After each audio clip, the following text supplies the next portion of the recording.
Welcome back to my channel this side Siddhi. And आज की video में मैं आपके साथ डिस्कस करने वाली हूँ दिल्ली यूनिवर्सिटी के एमए हिस्ट्री का जो अभी आप सभी का एंट्रेंस एग्ज़ाम हुआ है 2022 का, उसका क्वेश्चन पेपर मैं आप सभी के साथ डिस्कस करने वाली हूँ विद एक्सप्लेनेशन के साथ। यहाँ पर अभी आप सभी को पता है कि दिल्ली यूनिवर्सिटी का 2022 में एमए हिस्ट्री का जो यहाँ पे एंट्रेंस एग्ज़ाम हुआ है, किस तरीके से क्वेश्चंस पूछे गए थे इस बार आज की वीडियो में मैं आपके साथ ये दिखाने वाली हूँ। इससे पहले मैंने ऑलरेडी कितनी कट ऑफ आपकी दिल्ली यूनिवर्सिटी की एमए हिस्ट्री की 2022 में गई है, वो सारा कुछ मैं ऑलरेडी बता चुकी हूँ। अगर आपने उस वीडियो को नहीं देखा है तो आप लोग प्लेलिस्ट में जाकर के चेकआउट कर सकते हैं, नहीं तो लिंक डिस्क्रिप्शन बॉक्स में। रही बात आज की वीडियो में हम देखने वाले हैं कि दिल्ली यूनिवर्सिटी, यहाँ पे आप देख सकते हो 2022 जो अभी यहाँ पे आपका एंट्रेंस एग्ज़ाम हुआ है, इसका क्वेश्चन पेपर मैं सॉल्व करवाने वाली हूँ और कुछ एक्स्ट्रा चीज़ें भी हम यहाँ पे देखने वाले हैं ताकि आगे यहाँ पे जो क्वेश्चंस क्या क्या और बन सकते हैं, पूछे जाते हैं। तो वीडियो के एंड तक बने रहना, यहाँ पर हम सारे क्वेश्चंस को डिटेल के साथ करेंगे। अगर जितने भी नेक्स्ट ईयर के लिए प्रिपरेशन कर रहे हैं तो आपको मैंने 2021 में भी जो क्वेश्चन पेपर पूछा गया था दिल्ली यूनिवर्सिटी की एमए हिस्ट्री में, ये भी मैंने सारा कुछ कराया और पूरा 2016 से लेकर के 2020 तक के इन सब का मैंने ऑलरेडी सॉल्व करवा दिया है। तो अगर आपने वो सारी वीडियो नहीं देखी है, चैनल पे फर्स्ट टाइम आए हो, प्लेलिस्ट में जाकर के चेकआउट करो कि 2016 से लेकर के 2022 तक के पूरे क्वेश्चंस पेपर आपको वहाँ पे देखने को मिल जाएंगे। क्लियर हो गया? तो चलिए बढ़ते अपने क्वेश्चंस की तरफ। एक बार जल्दी से वीडियो को लाइक और शेयर कर दो और चैनल पे फर्स्ट टाइम आए हो तो चैनल को सब्सक्राइब कर लो, बेल आइकन प्रेस कर लो। आज कुछ एक पार्ट में मैं आपको ये कुछ क्वेश्चंस कराऊंगी, बाकी के जितने क्वेश्चंस रह जाएंगे वो हम पार्ट 2 में करेंगे। तो पार्ट 2 इसका जब भी अपलोड हो उसके लिए चैनल को सब्सक्राइब कर लो ताकि नोटिफिकेशन अपडेट आपको टाइम टू टाइम मिलते रहे। तो चलिए देखते हैं कि इस बार क्या क्या आपको देखने को मिलता है और किस तरीके से आपके एग्जाम में क्वेश्चंस पूछे गए थे। तो ये रहा आप सभी के सामने पहला क्वेश्चन, जैसे कि आप लोग देख सकते हैं। पहला क्वेश्चन आपसे पूछा था, the age of consent bill 1891 raise the age of consent to, सहमति की उम्र बिल 1891 ने सहमति की उम्र को बढ़ा दिया था। तो कितने साल का यहाँ पर बढ़ा दिया गया है? आपके पास ऑप्शंस दे रखे हैं 10 ईयर्स, 12 ईयर्स, 14 ईयर्स या फिर 18 ईयर्स। तो 10 वर्ष है, 12 वर्ष है, आपका 14 वर्ष है या फिर 18 वर्ष है, ये एक्ट आपसे पूछा जा रहा है। तो अगर आपने इस एक्ट को पढ़ा है पहले, तो आगे भी इन फ्यूचर कभी हमें ये क्वेश्चन देखने को मिला तो आपको इसके बारे में पढ़ना है। वैसे तो आप सभी जानते हैं कि नेक्स्ट ईयर से दिल्ली यूनिवर्सिटी भी आपके CUET में मर्ज होने वाला है। अब से वो भी CUET के बेस पर ही आपका इसका एग्ज़ाम होने वाला है। बाकी देखते हैं कि आगे क्या क्या चेंजेस जो भी होंगे उसके अपडेट मैं आपको देती रहूँगी। अभी हम ये देखते हैं कि ये लोग किस तरीके से क्वेश्चंस पूछते हैं, क्योंकि आपको पता है दिल्ली यूनिवर्सिटी और CUET ये दोनों का जो एग्ज़ाम लेवल है बहुत डिफरेंट है। ठीक है, तो अगर ये भी CUET में मर्ज हो जाएगा तो आपका फ़ायदा होगा, शायद आपको बहुत सारे चेंजेस भी नज़र आएंगे। चलो, अगर मैं एज ऑफ कॉन्स्टेंट एक्ट की बात करूँ तो इससे रिलेटेड आपको क्या क्या चीज़ें पता होनी चाहिए। पहले तो अगर हम बात करें, ये एक्ट आपको ये याद रखना है कि ये कब आया था, कब लागू हुआ था? 1891 में। 1891 में आपका ये एक्ट आया था। और इस एक्ट को और क्या कहा जाता है, किस और एक्ट के नाम से आप इसको जानते हो? एक्ट 10। ठीक है, एक्ट 10 के नाम से भी हम इसको जानते हैं। और ये अगर मैं बात करूँ एक्चुअल में ये कानून, ये लॉ कब यहाँ पे लागू हुआ था, डेट भी अगर आपको याद रखनी तो रख सकते हो, 19 मार्च 1891 में। ठीक है, जब आपको पता है इस समय ब्रिटिश जो है भारत में रूल कर रहे थे, उस दौरान ये एक्ट लाया गया था।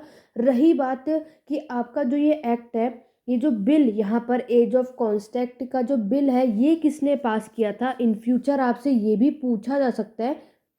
तो आपको याद रखना है इस बिल को पास करने वाले पर्सन का नाम था आपका सर एंड्रयू स्कॉबल। ये वो गवर्नर है, कलकत्ता के गवर्नर जनरल हैं, इन्होंने इस एक्ट को पास किया था। ठीक है, ये सारी चीज़ें आपको पता होनी चाहिए। और अगर मैं बात करूँ इन्होंने याद रखना, इन्होंने इस एक्ट को लागू किया था। ठीक है, दूसरी चीज़ आपको क्या याद रखनी है इससे रिलेटेड, कि ये जो आपका कानून है इसको साइन किसने किया था? कौन से गवर्नर जनरल या फिर कौन से वॉइस रॉय ने? तो याद रखना उनका नाम था आपका लॉर्ड लैंसडौनी। ठीक है, ये वो गवर्नर जनरल हैं या फिर वाइसरॉय हैं जिन्होंने इस लॉ पे साइन किया था। ठीक है, ये आपको याद रखना है। अब अगर हम बात करें, आपसे जो क्वेश्चन में पूछा है कि सहमति की उम्र बिल 1891 में सहमति की उम्र को बढ़ा दिया था कितना, तो राइट आंसर है आपका 12 ईयर्स यानी कि 12 वर्ष। तो फर्स्ट क्वेश्चन का राइट आंसर था आपका ऑप्शन नंबर बी। तो यहाँ पर आपने भी ऑब्वियस है, आपको भी साथ साथ क्वेश्चंस का आंसर कमेंट करके बताना और ये देखना है कि आपको कितनी चीज़ें इसके बारे में पता थी। ये सारा कुछ तो मैंने आपको बता दिया। अब आपको एक चीज़ करना है कि आपको कमेंट करके मुझे ये बताना है कि ये जो कानून लेकर आया गया था, ये जो लॉ बनाया गया था, किस बेस पे था। ठीक है, वुमेन से रिलेटेड था, ये आप सभी को पता है, लेकिन उसमें क्या चीज़ थी उसके बारे में आप सभी मुझे कमेंट करके बताएंगे। ठीक है, चलिए अब आगे बढ़ते हैं। ये तो आपके पहले क्वेश्चन की इंपॉर्टेंट चीज़ें जो आगे आपको एग्जामों में देखने को मिल सकते हैं, इसलिए मैंने कुछ और भी एक्स्ट्रा चीज़ें बता दी। ऐसे ही हम सारे क्वेश्चन को करेंगे ताकि आपको टॉपिक्स भी होते जाए और क्या क्या आगे पूछा जा सकता है वो सारी चीज़ें आप होते रहें। ठीक है, चलिए आगे बढ़ेंगे। तो यहाँ पर आप देख सकते हैं आपको ऑप्शंस दिया था, तो राइट आंसर क्या होगा, ऑप्शन नंबर बी। चलिए आगे बढ़ेंगे। क्वेश्चन नंबर सेकंड ये रहा आप सभी के सामने। बहुत बार हमने अपने प्रैक्टिस सेशन में किया था। The Vaikom satyagraha was launched in Kerala too. Kerala में वाइकॉम सत्याग्रह क्यों हुआ था ये आपसे पूछा गया है। नॉर्मली सबको सत्याग्रह के बारे में तो पता होता है जो गांधी जी ने चलाया था। वाइकॉम सत्याग्रह जो है कुछ जानते हैं, बहुतों ने पढ़ा होगा, कुछ नहीं भी जानते हैं, लेकिन मे भी इस वीडियो को देखने के बाद आगे से वाइकॉम सत्याग्रह के बारे में भी आपने अच्छे खासे तरीके से याद रहेगा। तो केरल में आपका एक वाइकॉम सत्याग्रह हुआ था। यहाँ पे आपसे पूछा है क्यों हुआ था। आपके पास चार ऑप्शन है। Open the public roads to temple for the entry of the lower caste. यहाँ पर जो निम्न जाति के जो लोग हैं उनके लिए मंदिर के रास्ते खोल दिए जाए, इसीलिए सत्याग्रह चलाया गया था। या फिर ban the initiation of devadasis for temple service. मंदिर में देवदासी प्रथा की शुरुआत पर प्रतिबंध हुआ था। थर्ड ऑप्शन है रिमूव अनटचेबिलिटी। आपका जो अस्पृश्यता है उसको हटाना है। या फिर लास्ट ऑप्शन है force the temple authority to appoint non Brahmins as priest. या फिर जो आपके मंदिर के अधिकारियों को, जो जितने भी ग्रैंड ब्राह्मण हैं, उनको पुजारी नियुक्त करने के लिए, यहाँ पे मजबूर करने के लिए ये वैकुम सत्याग्रह हुआ था। तो जल्दी से एक बार आप कमेंट करके बताओ क्वेश्चन नंबर सेकंड का राइट आंसर क्या होने वाला है और ये सत्याग्रह कब हुआ था और कौन लेकर के आया था। ये सारा कुछ आपको मुझे कमेंट करके बताना है। चलिए अब हम इसके बारे में भी बात कर लेते हैं और यहाँ से क्या क्या क्वेश्चन और बन सकते हैं सबके बारे में जानेंगे। सबसे पहले हम बात करते हैं आपका, तो ये वाइकॉम सत्याग्रह पहला क्वेश्चन तो यही है कि कहाँ पर हुआ था, केरल में। ठीक है, राइट आंसर ये। दूसरी चीज़ आपको याद रखनी है कब हुआ था, तो याद रखना 1924 से लेकर के 1925 ये टाइम पीरियड है आपका वाइकॉम सत्याग्रह का, जो कि केरल में हुआ था। तो ये किसके अगेंस्ट हुआ था, तो ये अभी हमने देखा, या मैं आपको क्या बताना चाह रही हूँ क्योंकि आपके क्वेश्चन में यही चीज़ पूछी जा रही है, ये हुआ था आपके अनटचेबिलिटी इन हिंदू सोसाइटी। ठीक है, इनके अगेंस्ट ही सत्याग्रह चला था। अभी हम इस पे बात करते हैं कि इसका राइट आंसर क्या होगा। देखो, अगर मैं वाइकॉम सत्याग्रह की बात करती हूँ तो ये आपका कोई पॉलिटिकल फ्रीडम का पार्ट था ही नहीं और है भी नहीं। ठीक है, यहाँ पर अगर हम बात करेंगे कि ये जो आपका मूवमेंट चला था किस लिए चला था, ये इसलिए चला था ताकि जितने भी आपके लोअर कास्ट के लोग हैं इनको मंदिर में जाने के लिए, आपके टेम्पल में जाने के लिए अलाउ कर दे। ठीक है, उसके लिए दरवाज़ा खोल दे। इसीलिए इस क्वेश्चन का राइट आंसर ऑप्शन नंबर ए है, क्योंकि आपको पता है इन लोगों को, जितने भी लोअर कास्ट के लोग हैं और आपके जो वुमेन्स हैं, आपको पता है इनको टेम्पल्स में जाना अलाउ नहीं होता था। तो ये यहाँ पर ये सत्याग्रह क्यों चलाया गया, ताकि यहाँ पर जितने भी लोअर कास्ट के लोग हैं, ठीक है, इनको जितने भी लोगों को मना करा है कि आपकी एंट्री टेम्पल में नहीं हो सकती, उसकी परमिशन यहाँ पर दिया जाए। इसलिए ये यहाँ पर आपका ये सत्याग्रह चला था। ठीक है, रही बात कि आपको ये प्रोटेस्ट जो चला था, ये वाइकॉम नाम किस पर्पस से पड़ा है, तो ये सबको पता है कि वाइकॉम ये आपके महादेव का टेम्पल है। क्या है, महादेव जी का ये मंदिर है, टेम्पल है, इस बेस पर इसीलिए इसका वाइकॉम सत्याग्रह नाम पड़ा था। ये बात हो गई। अब जैसे कि अभी हमने बात करा कि ये सत्याग्रह है, तो ऑब्वियस सी बात है यहाँ पे कोई लीडर्स होंगे, किसी कौन कौन से लीडर्स आए थे जिन्होंने ये सत्याग्रह किया था। तो लीडर्स के नेम भी पता होने चाहिए, क्योंकि आगे ये हो सकता है कि इनमें से कौन सा ऐसा लीडर है जिन्होंने वाइकोम सत्याग्रह में पार्टिसिपेट नहीं किया था या फिर इनकी इन्वॉल्वमेंट नहीं थी। तो ये चीज़ आपसे पूछी जा सकती है, तो याद कर लो। सबसे पहले जो है जिनका यहाँ पर पार्टिसिपेशन था, जिन्होंने सत्याग्रह में किया था, वो थे आपके टी.के. महाद्वान। दूसरे थे आपके एम.के. गांधी। ठीक है। थर्ड अगर हम बात करेंगे तो ये थे आपके पेरियर। ठीक है, पेरियर ई.वे. रामास्वामी, तो आप सभी ने इन सबका नाम सुना होगा। ठीक है, तो आप इस सबको नोट कर सकते हैं। नेक्स्ट अगर मैं बात करूँ, यहाँ पे लिख लेते हैं। नेक्स्ट अगर हम बात करें तो नेक्स्ट रूलर थे आपके, नेक्स्ट जो लीडर थे जिन्होंने यहाँ पार्टिसिपेशन किया था, केलप्पन। ठीक है। और लास्ट जो हम अगर बात करते हैं वो थे आपके मनाथू पंडाभन। ये आपके 5 लीडर हैं जिसकी इन्वॉल्वमेंट यहाँ थी।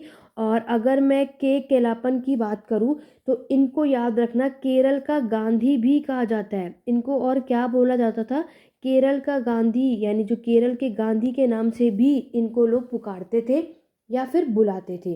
तो ये सारी चीज़ें आपको इससे रिलेटेड याद रखनी है। ये वाइकोम सत्याग्रह में कौन कौन से लीडर्स थे, कौन से ईयर में हुआ था, किस पर्पस से हुआ था, और कौन कौन से लीडर थे।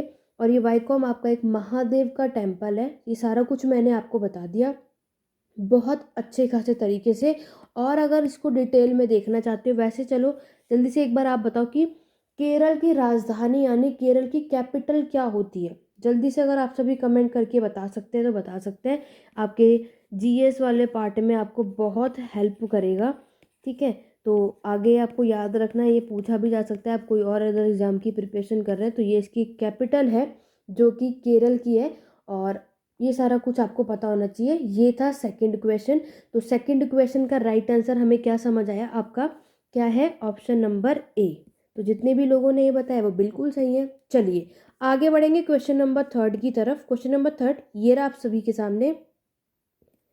क्वेश्चन नंबर थर्ड में पूछा गया है, which of these movements found a dynamic leaders in Achyutananda. इनमें से किस आंदोलन में अच्युतानंद के रूप में एक प्रभावशाली नेता पाया था। पहला मूवमेंट है सेल्फ रिस्पेक्ट मूवमेंट, दूसरा है नेशनलिस्ट मूवमेंट, तीसरा है आदि हिंदू मूवमेंट एंड चौथा है आपका कम्युनिस्ट मूवमेंट। तो जल्दी से कमेंट करके बताओ क्वेश्चन नंबर थर्ड का राइट आंसर क्या होगा, option number A, B, C या फिर डी। तो यहाँ पर अब आप देख सकते हैं, आपको साथ ही साथ कमेंट करके आंसर भी बताना, और आपको ये देखना है कि आप कितने क्वेश्चंस के आंसर यहाँ करेक्ट कर सकते हैं। ठीक है, ये नहीं कि आप बस आए और आपने इसको करा, नहीं, आपको सॉल्व भी करना है, सिर्फ वीडियो देख के नहीं जाना है। चलिए अगर मैं बात करूँ कौन से आंदोलन से अच्युतानंद के रूप में एक प्रभावशाली नेता हमें पाया था, तो वो था आपका आदि हिंदू मूवमेंट। कौन सा, आदि हिंदू आंदोलन। आपका राइट आंसर है ऑप्शन नंबर थर्ड। आपको पता है आदि हिंदू मूवमेंट चला था, कहाँ पर चला था ये भी पूछा जा सकता है, तो ये याद रखना आपका उत्तर प्रदेश में। ठीक है, आगे इन फ्यूचर में कुछ भी पूछा जा सकता है, तो आपको क्या याद रखना है, उत्तर प्रदेश में। और यहाँ पर आपको पता है ये किस लिए ये मूवमेंट चला था, ये आपके जितने भी दलित के जो स्ट्रगल चल रहे हैं इस पर्पज से ये आपके आंदोलन चले थे, ये भी आपको याद रखना है। तो यहाँ पर आपको एक चीज़ समझ आ गई कि इस तरीके से ओवरऑल हमें ये ज़्यादातर क्वेश्चन देखने को मिलता है। तो जो आपके लीडर हैं स्वामी अच्युतानंद, ये हमें जो प्रभावशाली नेता पाए थे कौन से आंदोलन में थे, आदि हिंदू आंदोलन। तो थर्ड क्वेश्चन का right answer option number third है। चलिए आगे बढ़ेंगे नेक्स्ट क्वेश्चन, क्वेश्चन नंबर 4 की तरफ। क्वेश्चन नंबर 4 ये रहा सभी के सामने, विच of these was not a tool used by the nationalist against 1905 में जो आपका पार्टीशन का बंगाल हुआ था, उसमें से कौन सा उपकरण राष्ट्रवादियों ने भंग के खिलाफ आंदोलन में इस्तेमाल नहीं किया था। आपका सत्याग्रह, स्वदेशी मूवमेंट, बॉयकॉट या फिर आपका स्वराज। तो जल्दी से कमेंट करके बताओ कि 1905 में जो पार्टीशन, बंगाल का जो पार्टीशन हुआ था, उसमें इसमें से इन लोगों ने कौन सा उपकरण जो है वो यूज़ नहीं किया था। जल्दी से आप सभी को बताना है यहाँ पर कि इसका राइट आंसर क्या होगा, ए, बी, सी या फिर डी। तो यहाँ पर अभी तक आपने इस क्वेश्चन को अच्छे तरीके से समझ लिया है। तो आपको पता है कि जब बंगाल का पार्टीशन हुआ था 1905 में हुआ था, तो उसमें आपको स्वदेशी मूवमेंट भी देखने को मिलता है, बॉयकॉट भी हुआ था और स्वराज यानी कि, लेकिन आपसे क्वेश्चन में पूछा जा रहा है नॉट अ टूल, यानी इनमें से कौन सा उपकरण जो है इन लोगों ने यूज़ नहीं किया था अपने आंदोलन में, तो वो था सत्याग्रह का। ठीक है, तो फोर्थ क्वेश्चन का राइट आंसर ऑप्शन नंबर ए है। तो आगे बढ़ते हैं अपने नेक्स्ट क्वेश्चन की तरफ। बाकी आप सभी ने अच्छे खासे तरीके से बंगाल पार्टीशन जो हुआ था 1905 में, ये अच्छे खासे तरीके से पढ़ा था। इसमें लॉर्ड कर्जन आए थे, ये सारी चीज़ें आप अच्छे तरीके से जानते ही हैं। ठीक है, चलिए आगे बढ़ेंगे क्वेश्चन नंबर 5 की तरफ। क्वेश्चन नंबर 5 ये रहा आप सभी के सामने। क्वेश्चन नंबर 5 में देखो आपसे क्या पूछा गया है, which historians has written a book on the subject of music. जैसे कि हमने ऑलरेडी देखा था कि बुक्स एंड ऑथर पे तो दिल्ली यूनिवर्सिटी में क्वेश्चन आए, ऐसा तो हो ही नहीं सकता। मैक्सिमम बुक्स एंड ऑथर से क्वेश्चंस आते हैं, ये तो शुरुआत हुई है। अभी आगे तक देखो कहाँ तक कितने क्वेश्चंस यहाँ से पूछे गए हैं। आपको बताना है किस इतिहासकार ने संगीत पर एक किताब लिखी थी। आपके पास ये 4 ऑप्शन है, लक्ष्मी सुब्रमण्यम, एस अरसहतनम और आपकी ताप्ती गुहा ठाकुरता या फिर माधव प्रसाद। ये 4 ऑथर्स आपको दे रखे हैं। आपको बताना है इसमें से किसने जो है म्यूज़िक पर बुक लिखी है, क्योंकि बुक्स एंड ऑथर से सिर्फ ये नहीं है कि आपसे बुक्स पूछ ली कौन सी लिखी है, ऑथर्स कौन सी, किस ऑथर ने कौन सी बुक लिखी, वो सब्जेक्ट भी पूछ सकते हैं। आप लोग देख सकते हो। तो बुक्स एंड ऑथर में अगर आप लोग प्रिपरेशन कर रहे हो तो अच्छे खासे तरीके से आपको सारी चीज़ें पता होनी चाहिए, किसने कौन कौन सी चीज़ें बोली। ठीक है, जैसे कि अगर हम बात करें तो वैसे तो इस क्वेश्चन का राइट आंसर आपको ऑप्शन नंबर ए है, लक्ष्मी सुब्रमण्यम। इन्होंने ये किताब लिखी थी, इनका जो सब्जेक्ट था वो म्यूज़िक पे था, इन्होंने ये बुक लिखी थी। तो इसीलिए इस क्वेश्चन का राइट आंसर क्या होगा, ऑप्शन नंबर ए। मैं ये नहीं कहूँगी कि ये क्वेश्चन आपका रिपीट होगा इन फ्यूचर, नहीं, रिपीट नहीं होता। यहाँ पर बुक्स एंड ऑथर्स बहुत होते हैं, इनके पास ऑप्शंस भी बहुत होते हैं। जैसे कि अगर मैं बात करूँ आपके, इन्होंने कौन कौन सी बुक लिखी है। ठीक है, इनकी एक बुक है, अगर आप सभी ने सुना होगा, Indians in Malaysia and Singapore. इन्होंने इस तरीके की बुक्स लिखी हैं। ठीक है, तो हमें यहाँ पे बात पूछा क्या है, आपकी हिस्ट्री है तो हिस्ट्री से रिलेटेड ही क्वेश्चन पूछे जाएंगे। तो यहाँ पर इन्होंने सिर्फ ऑथर्स लिख के दे दिए। लाइक इनकी नेक्स्ट बुक भी आप देखोगे तो वो थी आपकी merchant companies and commerce on the Coromandel coast. तो इस तरीके की बुक्स इन लोगों ने लिखी थी, बट इतना इंपॉर्टेंट नहीं है। तो ये इस फिफ्थ क्वेश्चन का राइट आंसर ऑप्शन नंबर ए है। क्लियर हो गया, चलिए आगे बढ़ेंगे। बहुत ही इजी सिंपल सा क्वेश्चन, आपके कई बार रिपीट हो चुका है, हमने इसको कई बार पढ़ा है। Who was the leader of the self respect movement. Self respect आंदोलन के नेता कौन थे। महात्मा गांधी जी, आपके अंबेडकर जी, पेरियर जी या फिर बाल गंगाधर तिलक। तो जल्दी से बताओ, ये किसी का भी गलत नहीं होना चाहिए। तो आप सभी ने अच्छे खासे तरीके से पढ़ा और आप सभी को पता है कि सेल्फ रिस्पेक्ट मूवमेंट जो है पहली बात कब स्टार्ट हुआ था, 1925 में। ठीक है, और इसको स्टार्ट किसने किया था, 1925 में तो किया था, लेकिन इसको स्टार्ट किसने किया था ये आपको बताना है। तो ये याद रखना, इसको स्टार्ट करने वाले कौन थे, वो थे आपके रामास्वामी नायकर। ठीक है, इन्होंने इसकी शुरुआत की थी। और अगर आपको पता होगा इस मूवमेंट को और किस नाम से आप सभी जानते हैं, तो इस मूवमेंट को और बोला जाता है द्रविडियन मूवमेंट। किस नाम से जानते हैं, द्रविडियन आंदोलन या द्रविडियन मूवमेंट के नाम से भी इसको बुलाया जाता है। ठीक है, और यहाँ पर इस मूवमेंट में आप देखोगे यहाँ पे जो फाइट होती है किसके बीच में होती है, जितने भी बैकग्राउंड कास्ट के होते हैं उन सभी को अपनी सेल्फ रिस्पेक्ट चाहिए होती है सोसाइटी के अंदर। इस बेस पर आपको देखने को मिलेगा कि इन लोगों के बीच में ये लड़ाई होती है। ठीक है, लेकिन आपको यहाँ पर इतनी सी में एक चीज़ क्या समझ आई, मेनली आपके ऑप्शन में आप सबको ये होगा कि ये तो हमारे ऑप्शन में है ही नहीं। सही बात है, अभी माइंड में यही होगा ना आप सभी के कि ये तो आपके ऑप्शन में है ही नहीं, तो इसको स्टार्ट किसने किया होगा। बहुत सारे स्टूडेंट को तो यही लग रहा होगा, लेकिन मैं आपको ये बता दूं, रामास्वामी नायकर को ही पेरियर भी कहा जाता है, is also known as Periyar. तो राइट आंसर क्या होगा, सिक्स का ऑप्शन नंबर थर्ड। थर्ड यहाँ पर आपका सही आंसर है, क्योंकि ईवी रामास्वामी नायकर को ही पेरियर के नाम से सब बुलाते हैं। तो कंफ्यूज मत होना, आपके एग्ज़ाम में ये नाम भी दिया जा सकता है, ठीक है, ईवी रामास्वामी नायकर या पैरियर, तो दोनों में से कुछ भी आ सकता है। तो ये कन्फ्यूज़न नहीं होनी चाहिए, कुछ भी चीज़ पढ़ रहे हो या कर रहे हो डिटेल में होना चाहिए, ठीक है। और आपको पता ही है कि ये कहाँ पे चला था, आपका तमिलनाडु में, ठीक है, ये भी पूछा जा सकता है। तो ये कुछ चीज़ें थी जो आपको इस क्वेश्चन से रिलेटेड पता होना चाहिए, जो कि आपके एग्ज़ाम में इनमें से कहीं भी कुछ भी पूछा जा सकता है। क्लियर हो गया? चलिए अब आगे बढ़ सकते हैं। चलो, ये सेल्फ रिस्पेक्ट मूवमेंट था आपका, तो सिक्स्थ का सबको समझ आ गया, थर्ड आंसर बिल्कुल सही था। आगे बढ़ेंगे क्वेश्चन नंबर 7 की तरफ।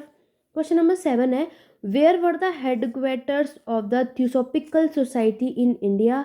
आपकी जो थियोसॉफिकल सोसाइटी है भारत में, उसका हेडक्वार्टर कहाँ है, ये आपसे पूछा है। तमिलनाडु में, पंजाब में, मद्रास में या फिर महाराष्ट्र में। तो अगर हम इससे रिलेटेड बात करें कि थियोसॉफिकल सोसाइटी इन इंडिया का हेडक्वार्टर क्या है, पहली चीज़ तो ये। लेकिन दूसरी चीज़ आपसे वो बात करने से पहले मैं आपको ये बताना चाहूँगी कि ये सोसाइटी इस्टेब्लिश कब हुई थी, इसकी स्थापना कब हुई थी। तो याद रखना 1882 में, ठीक है। इन फ्यूचर क्या पता आपसे ईयर पूछ ले। हेडक्वार्टर की मैं बात करूँ, मद्रास में आपकी एक जगह है, मद्रास में एक आपकी जगह है अदियार, यहाँ पर आपको इसका हेडक्वार्टर देखने को मिलेगा, ठीक है। और 1882 आपको याद रखना है कि इसका राइट आंसर क्या है। 1882 भी इन फ्यूचर अगर आपसे पूछ लिया जाए तो अदियार आपके मद्रास में एक जगह है, जो आज के टाइम पे आप सभी जानते हो, इसको हम चेन्नई के नाम से जानते हैं। आज का हमारा ये चेन्नई है, ठीक है। तो ये आपको याद रखना है और ईयर याद रख लेना कि कौन से ईयर में ये स्टैब्लिश हुआ था और आपका हेडक्वार्टर यहाँ पर कहाँ पर है, ठीक है। चलिए आगे बढ़ते हैं। तो इस क्वेश्चन का राइट आंसर आप सभी को समझ आ गया। इस क्वेश्चन का राइट आंसर क्या होगा आपका, मद्रास, यानी कि ऑप्शन नंबर थर्ड। चलिए आगे बढ़ेंगे क्वेश्चन नंबर 8 की तरफ। बहुत ही इजी सा क्वेश्चन है। Hindu widows remarriage act was passed in 1856, 1858, 1927, 1871। Hindu विधवा पुनर्विवाह जो है आपका अधिनियम कौन से साल में पारित हुआ था। ये चार ऑप्शन है, जल्दी से कमेंट करके बताओ। ये किसी का गलत नहीं होना चाहिए, हमने बहुत प्रैक्टिस की थी, बहुत सारी चीज़ें मैंने आपको ऑलरेडी चैनल पे कराया हुआ है। और ये ना पता हो सारे एक्ट तो मॉडर्न हिस्ट्री के, तो फ़ायदा क्या है। तो आपको याद रखना है, सारे एक्ट आपको पता होना चाहिए, ठीक है। तो अगर हम बात करते हैं कि आपका ये जो marriage, Hindu window remarriage act है, सबको पता है कब पास हुआ था, 26 जुलाई को। कौन से ईयर में, 1856 में। इसका मतलब इस क्वेश्चन का राइट आंसर ऑप्शन नंबर ए है, ठीक है। तो जितने भी लोगों ने ए बताया वो बिल्कुल सही, आपका फर्स्ट इसका राइट आंसर है। आपका जो हिंदू विडो रीमैरिज एक्ट हुआ था, ये कब लागू किया गया था, 26 जुलाई को 1856 में। इसको ड्राफ्ट करा गया, दो चीज़ें याद रखनी है। पहले तो इस एक्ट को ड्राफ्ट में कौन लेकर आया था, ये चीज़। और दूसरा, इसको पास करने वाला कौन था। जल्दी से एक बार कमेंट करके बता दो इन दोनों में डिफरेंस क्या है और दोनों का राइट आंसर। दोनों जो एक्ट है, जो आपका अधिनियम चलाया गया था, इसको ड्राफ्ट किसके द्वारा किया गया था और एक्चुअल में पास किसने किया था, एक बार जल्दी से कमेंट करके बता दो मेरे बताने से पहले। तो याद रखना, सबको बताना है, सबको, चाहे आप गलत ही करो लेकिन करना आप सभी को है। देखो, अगर आपसे ये पूछ लिया जाए आगे इन फ्यूचर कि हिंदू विडो रिमैरिज एक्ट जो है, इसको ड्राफ्ट करने वाला कौन था, तब आपका राइट आंसर होगा लॉर्ड डलहौजी, ठीक है। क्योंकि यहाँ पे सब कंफ्यूज हो जाते हैं। क्वेश्चन ध्यान से पढ़ना बस अपने एग्जाम में। ड्राफ्टेड बाय लॉर्ड डलहौजी, अगर यही पूछ ले कि इस कानून को, इस अधिनियम को पास करने वाला कौन था, तब आपका राइट आंसर क्या है, लॉर्ड कैनिंग, ठीक है। पास किया किसने, लॉर्ड कैनिंग ने। ड्राफ्ट किसने बनाया था, लॉर्ड डलहौजी ने। तो राइट आंसर क्या होगा, जो भी आपके एग्जाम में ड्राफ्ट पूछे, लॉर्ड डलहौजी राइट आंसर होगा। पास्ड बाय लॉर्ड कैनिंग, कौन से साल में आया था, 1856 में। ये आपको याद रखना है, ठीक है। ये आपके, ये साफ साफ नज़र ही आ रहा है, आपका जो रिवॉल्ट ऑफ 1857 हुआ था उसके एक साल पहले। तो विडो रीमैरिज जो है यहाँ पर आपको देखने को मिलता है, क्योंकि उससे पहले विडो रीमैरिज की यहाँ पे कोई परमिशन थी ही नहीं, ठीक है। चाहे वो कोई, क्योंकि आपको पता है पहले तो चाइल्ड मैरिज, सती प्रथा, ये सारा कुछ देखने को आपको मिलता है। तो रीमैरिज, अब उसमें भी वो लोग विडो हो जाए, विधवा हो जाए, तो उन्हें दोबारा शादी करने का अलाउ नहीं था, इसीलिए ये एक्ट यहाँ पर चलाया गया था, ठीक। यहाँ पर अगर आप एक चीज़ देखो, आपका जो हिंदू विडो रीमैरिज एक्ट 1856 में आया था, ठीक है। और यहाँ पर अगर हम देखें लैंग्वेज भी, अगर आपसे पूछ ली जाए, यहाँ पर जो साफ सीधी बात है, समझ भी आ रहा होगा, बंगाली लैंग्वेज आपको देखने को मिलेगा। ठीक है, तो यहाँ पर हमारे बहुत सारे रिफॉर्मर्स यानी सुधारक आए थे, जिन्होंने बहुत सारे काम किए थे और इस सब चीज़ों को चेंज किया था। ठीक है, तो 8 क्वेश्चन का राइट आंसर क्या हुआ? ऑप्शन नंबर ए। और इससे रिलेटेड जो भी इंफॉर्मेशन थी वो मैंने आप सबको बता दिया। आगे बढ़ेंगे क्वेश्चन नंबर 9 की तरफ। बहुत ही आपको इंटरेस्टिंग में लेकर के और अच्छे से समझ करके, और मैं यही सजेस्ट करूँगी, जब आप प्रीवियस ईयर क्वेश्चन करते हो ना, सिर्फ ये नहीं क्या क्वेश्चन आया था उसका आंसर कर लिया, नहीं, जो उसके बाकी के जो 3 ऑप्शन है उसको भी करो, क्योंकि डैम श्योर है आगे जो है उन्हीं से क्वेश्चन आते हैं। बहुत लोगों ने नोटिस भी किया है और सब मानते भी है कि हाँ मैम सही कह रहे हो कि यहाँ पर क्वेश्चन जो है बाकी के ऑप्शन से भी पूछ लिए जाते हैं। तो आज जो क्वेश्चन बना है कल वही आपसे आंसर में पूछ लिया जाता है। आज आपसे अगर ईयर पूछ लिया है तो कल आपसे उसका फाउंडर पूछ लिया जाएगा। तो हमें क्वेश्चन भी बहुत केयरफुली पढ़ना होता है और आंसर भी। ठीक है, चलिए क्वेश्चन नंबर 9 ये आप सभी के सामने। अगेन बुक्स एंड ऑथर्स है। Which of these book was written by Pandit Ramabai. तो पंडिता रमाबाई के द्वारा कौन सी किताब यहाँ पर लिखी गई है? तो ये तो अब आप एक चीज़ देखो, अगर आपको बुक्स एंड ऑथर में लिस्ट याद होगी तो ही आप ऐसा कर पाओगे, अदरवाइज तो आपको प्रॉब्लम होगी। ठीक है, तो पंडिता रमाबाई, महात्मा गांधी हुए, ज्योतिराव फुले हुए, ठीक है, बाल गंगाधर तिलक हुए, B.R. अम्बेडकर हुए, सब ने कौन कौन सी बुक लिखी है सबके बारे में आपको 4-5 जो इंपॉर्टेंट है वो याद होनी चाहिए। नहीं तो बुक्स एंड ऑथर की प्लेलिस्ट उठाइए, आप सभी मेरे चैनल पर ऑलरेडी है, उस सबको करके चले जाएंगे, काम बन जाएगा। बहुत लोगों की हेल्प इन्हीं से हुई है। ठीक है, तो चलिए आगे बढ़ते हैं। क्वेश्चन था आपका कि पंडिता रमाबाई जो है, इन्होंने इसमें से कौन सी किताब लिखी गई है? सत्यार्थ प्रकाश, या फिर तत्वबोधिनी पत्रिका, घारे बायरे, या फिर हाई कास्ट हिंदू वुमेन। तो जल्दी से कमेंट करके बताइए कि ये बुक किसके, पंडिता रमाबाई जो है इसमें से कौन सी बुक इनके द्वारा लिखी गई है? Option number A, option number B, option number C, या फिर ऑप्शन नंबर डी। आपके पास 4 ऑप्शन है, जल्दी से कमेंट करके बताओ बिना टाइम वेस्ट करो। मैं आशा करती हूँ कि वीडियो पसंद आ रही होगी और आप सभी इसमें पार्टिसिपेट भी कर रहे होंगे। ऐसा नहीं है कि यहाँ पर सिर्फ मैं आपको करा रही हूँ और आप में से कोई इंटरेस्टेड नहीं है, नहीं, मुझे पूरी उम्मीद है कि आप लोग यहाँ पर इसको सब रिस्पॉन्स कर रहे हैं। चलिए तो यहाँ बात करते हैं, क्योंकि इससे ना आपकी प्रैक्टिस भी होती रहती है और आपको पता चलता है। चलो पहले आपका सत्यार्थ प्रकाश है, ये बुक किसने लिखी है? सबको पता होगा, दयानंद सरस्वती ने लिखी थी। किसने बुक लिखी थी ये? दयानंद सरस्वती जी ने आपकी सत्यार्थ प्रकाश लिखी थी। इट मीन्स पहला आंसर तो है नहीं। और ये बुक कब पब्लिश हुई थी, कब लिखी गई थी? 1875 में। ये भी आपको पता होना चाहिए, क्योंकि ये भी आपसे पूछ लिया जाता है और ये हमें पता है। और ये कौन है आपको ये भी पता है। ये इससे और एक्स्ट्रा नॉलेज पानी है तो ये आप सबको पता है कि ये फाउंडर हैं आपके आर्य समाज के। तो इस तरीके से आप पढ़ोगे तो कॉन्सेप्ट भी याद होगा और बहुत सारी चीज़ें आप लोग ऐड करते भी जाओगे और सीखते भी जाओगे। यहाँ मुझे बस ये नहीं है कि मैंने सिर्फ आपको आया क्वेश्चन करा और सॉल्व कर दिया, नहीं, जिसके पास टाइम है, जो डिटेल में ये सब करना चाहता है, वो यहाँ पर रुक सकते हैं। बाकी आपकी मर्जी है, जो नहीं इंटरेस्टेड है वो इस वीडियो को छोड़ सकते हैं। लेकिन जो सीरियसली में एडमिशन चाहते हैं, जो सच्ची में चाहते हैं कि यहाँ पर वो एडमिशन करा सके, हो सके, तो ही आप लोग इसको डिटेल में करो, क्योंकि यहाँ पर एक ही क्वेश्चन नहीं, बहुत सी चीज़ें सीखने वाले हैं आप सभी। आगे बढ़ते हैं। नेक्स्ट ऑथर है, चलो ये है आपके घारे बायरे। ये किसने लिखी थी? तो ये भी आपको पता है, इसको लिखने वाले ऑथर थे रविंद्रनाथ टैगोर। ठीक है, रविंद्रनाथ टैगोर ने ये आपकी बुक लिखी थी। कब लिखी थी? 1984 में। ईयर भी पूछ लिया जाता है, ये भी आपको याद होना चाहिए। क्या था ये बुक? ऑलरेडी सबको पता है, ये आपकी एक नॉवल थी। ठीक, पहले बंगाली में लिखी गई थी, बाद में इसको इंग्लिश में ट्रांसलेट भी किया गया था, ये भी याद रखना है। ये नॉवल है।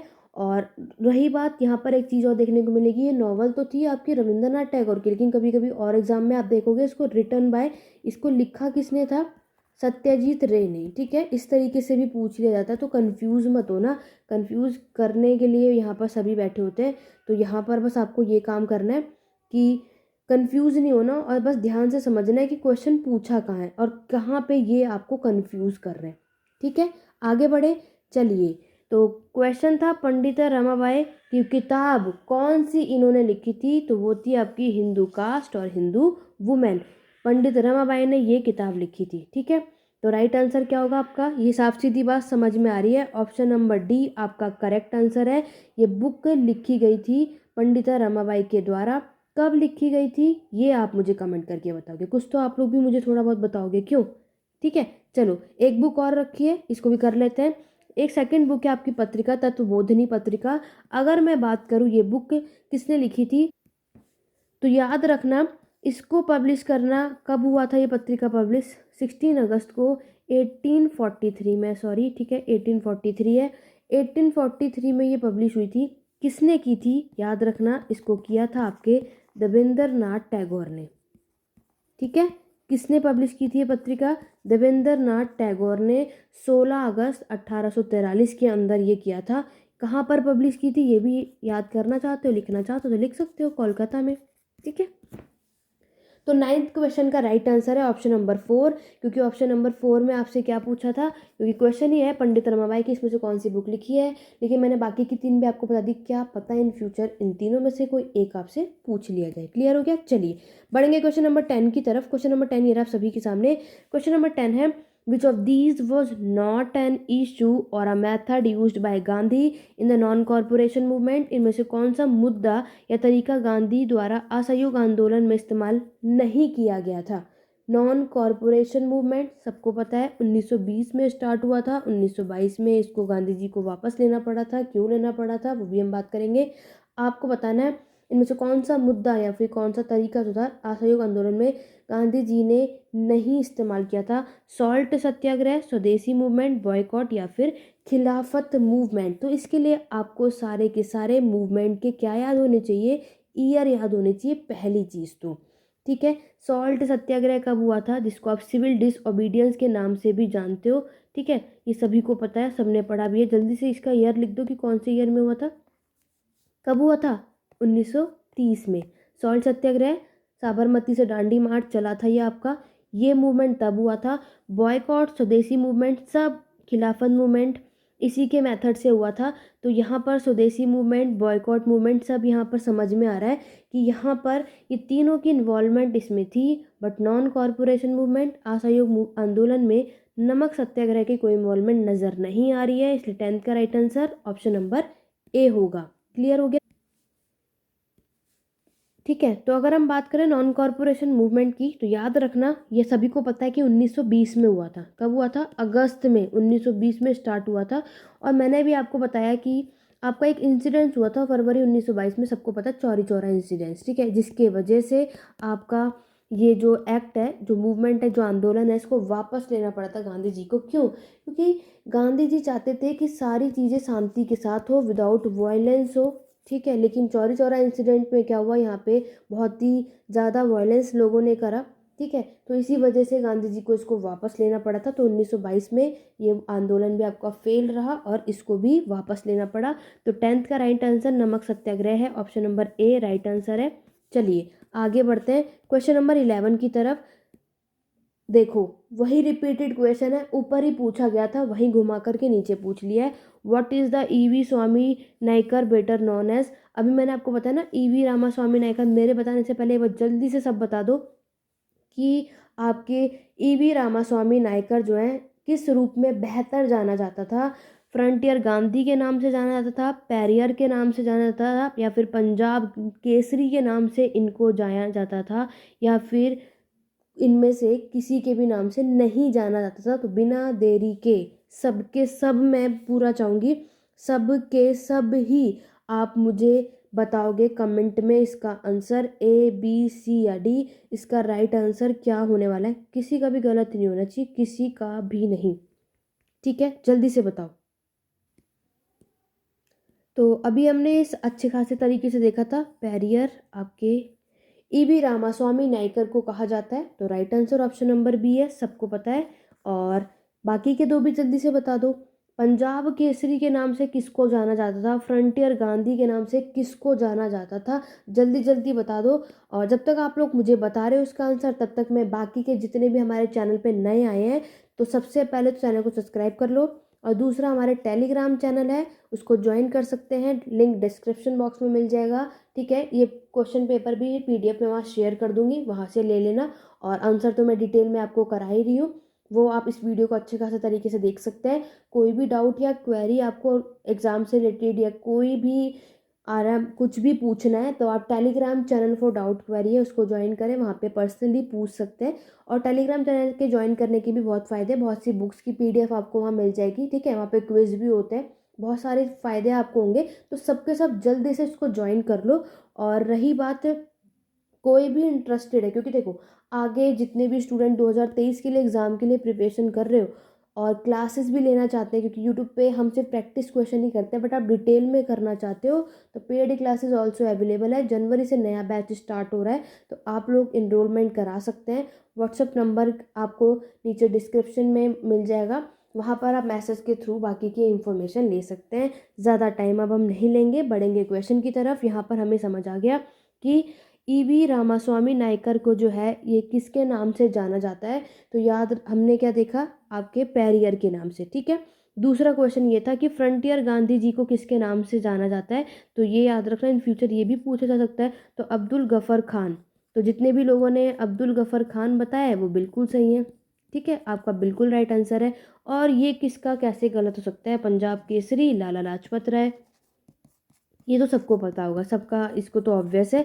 तो यहाँ पर आपको इसके दूसरे नेम भी पता होने चाहिए, कौन से किसका क्या निकनेम है या फिर किसको कौन सा नेम दिया गया था, ये सारा कुछ पता होना चाहिए। जैसे कि आज ईवी रामास्वामी का नाम पूछ लिया गया है, ऐसे ही ये दोनों भी आपके क्या पता आगे आने वाले एग्जाम में ये पूछ लिया जाए, तो इन दोनों के बारे में याद रखना। तो राइट आंसर 11th का ऑप्शन नंबर बी है। चलिए आगे बढ़े क्वेश्चन नंबर 12 की तरफ। वीडियो पसंद आए तो लाइक शेयर करना मत भूलना और कमेंट करके बताओ अब तक का क्लास कैसी लगी, सारी चीज़ें क्लियर हो रही हैं या नहीं।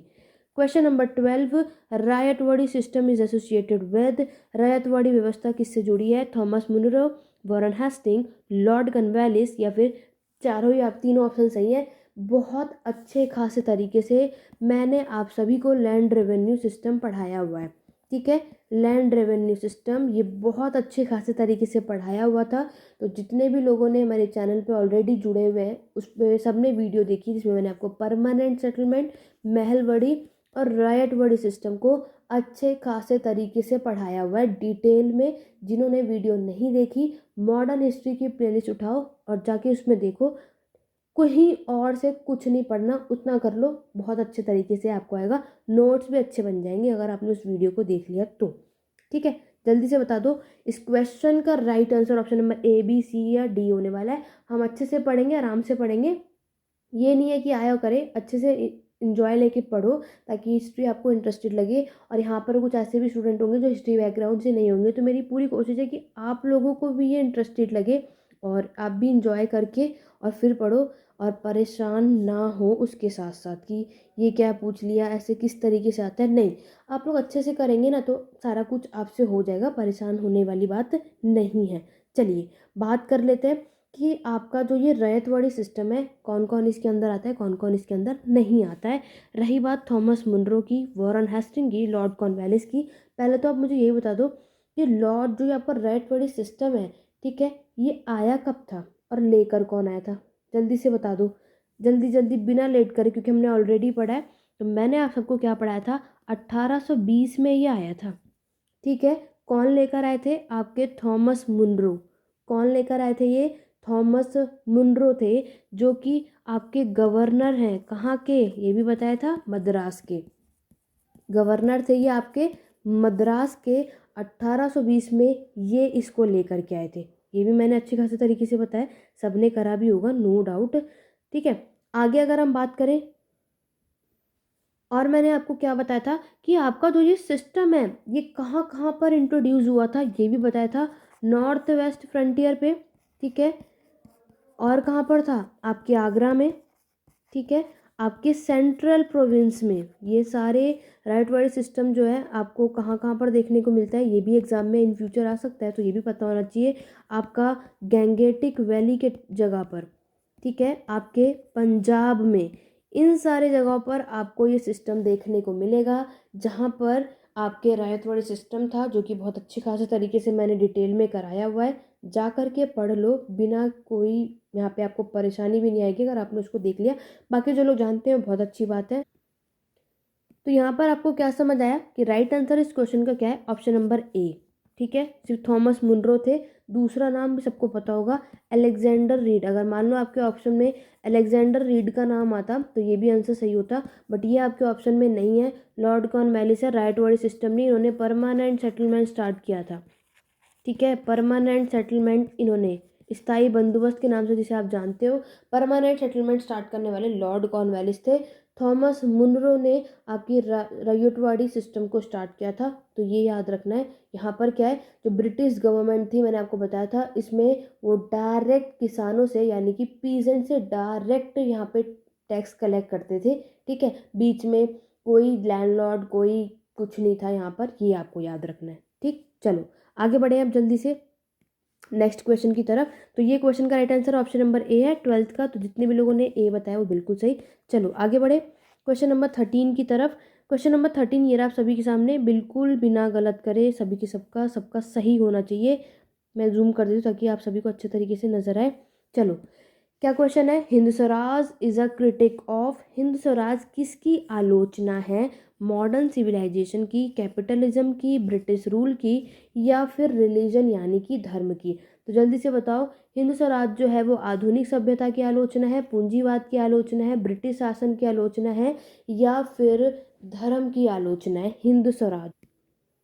तो सबसे पहले तो हमें ये देखना है कि आपका जो ये हिंद स्वराज है, ये तो सबको पता है, ये बुक लिखी किसने थी। तो ये आप सभी को पता है किसने लिखी थी, महात्मा गांधी जी ने लिखी थी। ठीक है, तो महात्मा गांधी जी ने आपके हिंद स्वराज की किताब लिखी थी। कब लिखी थी, 1909 में।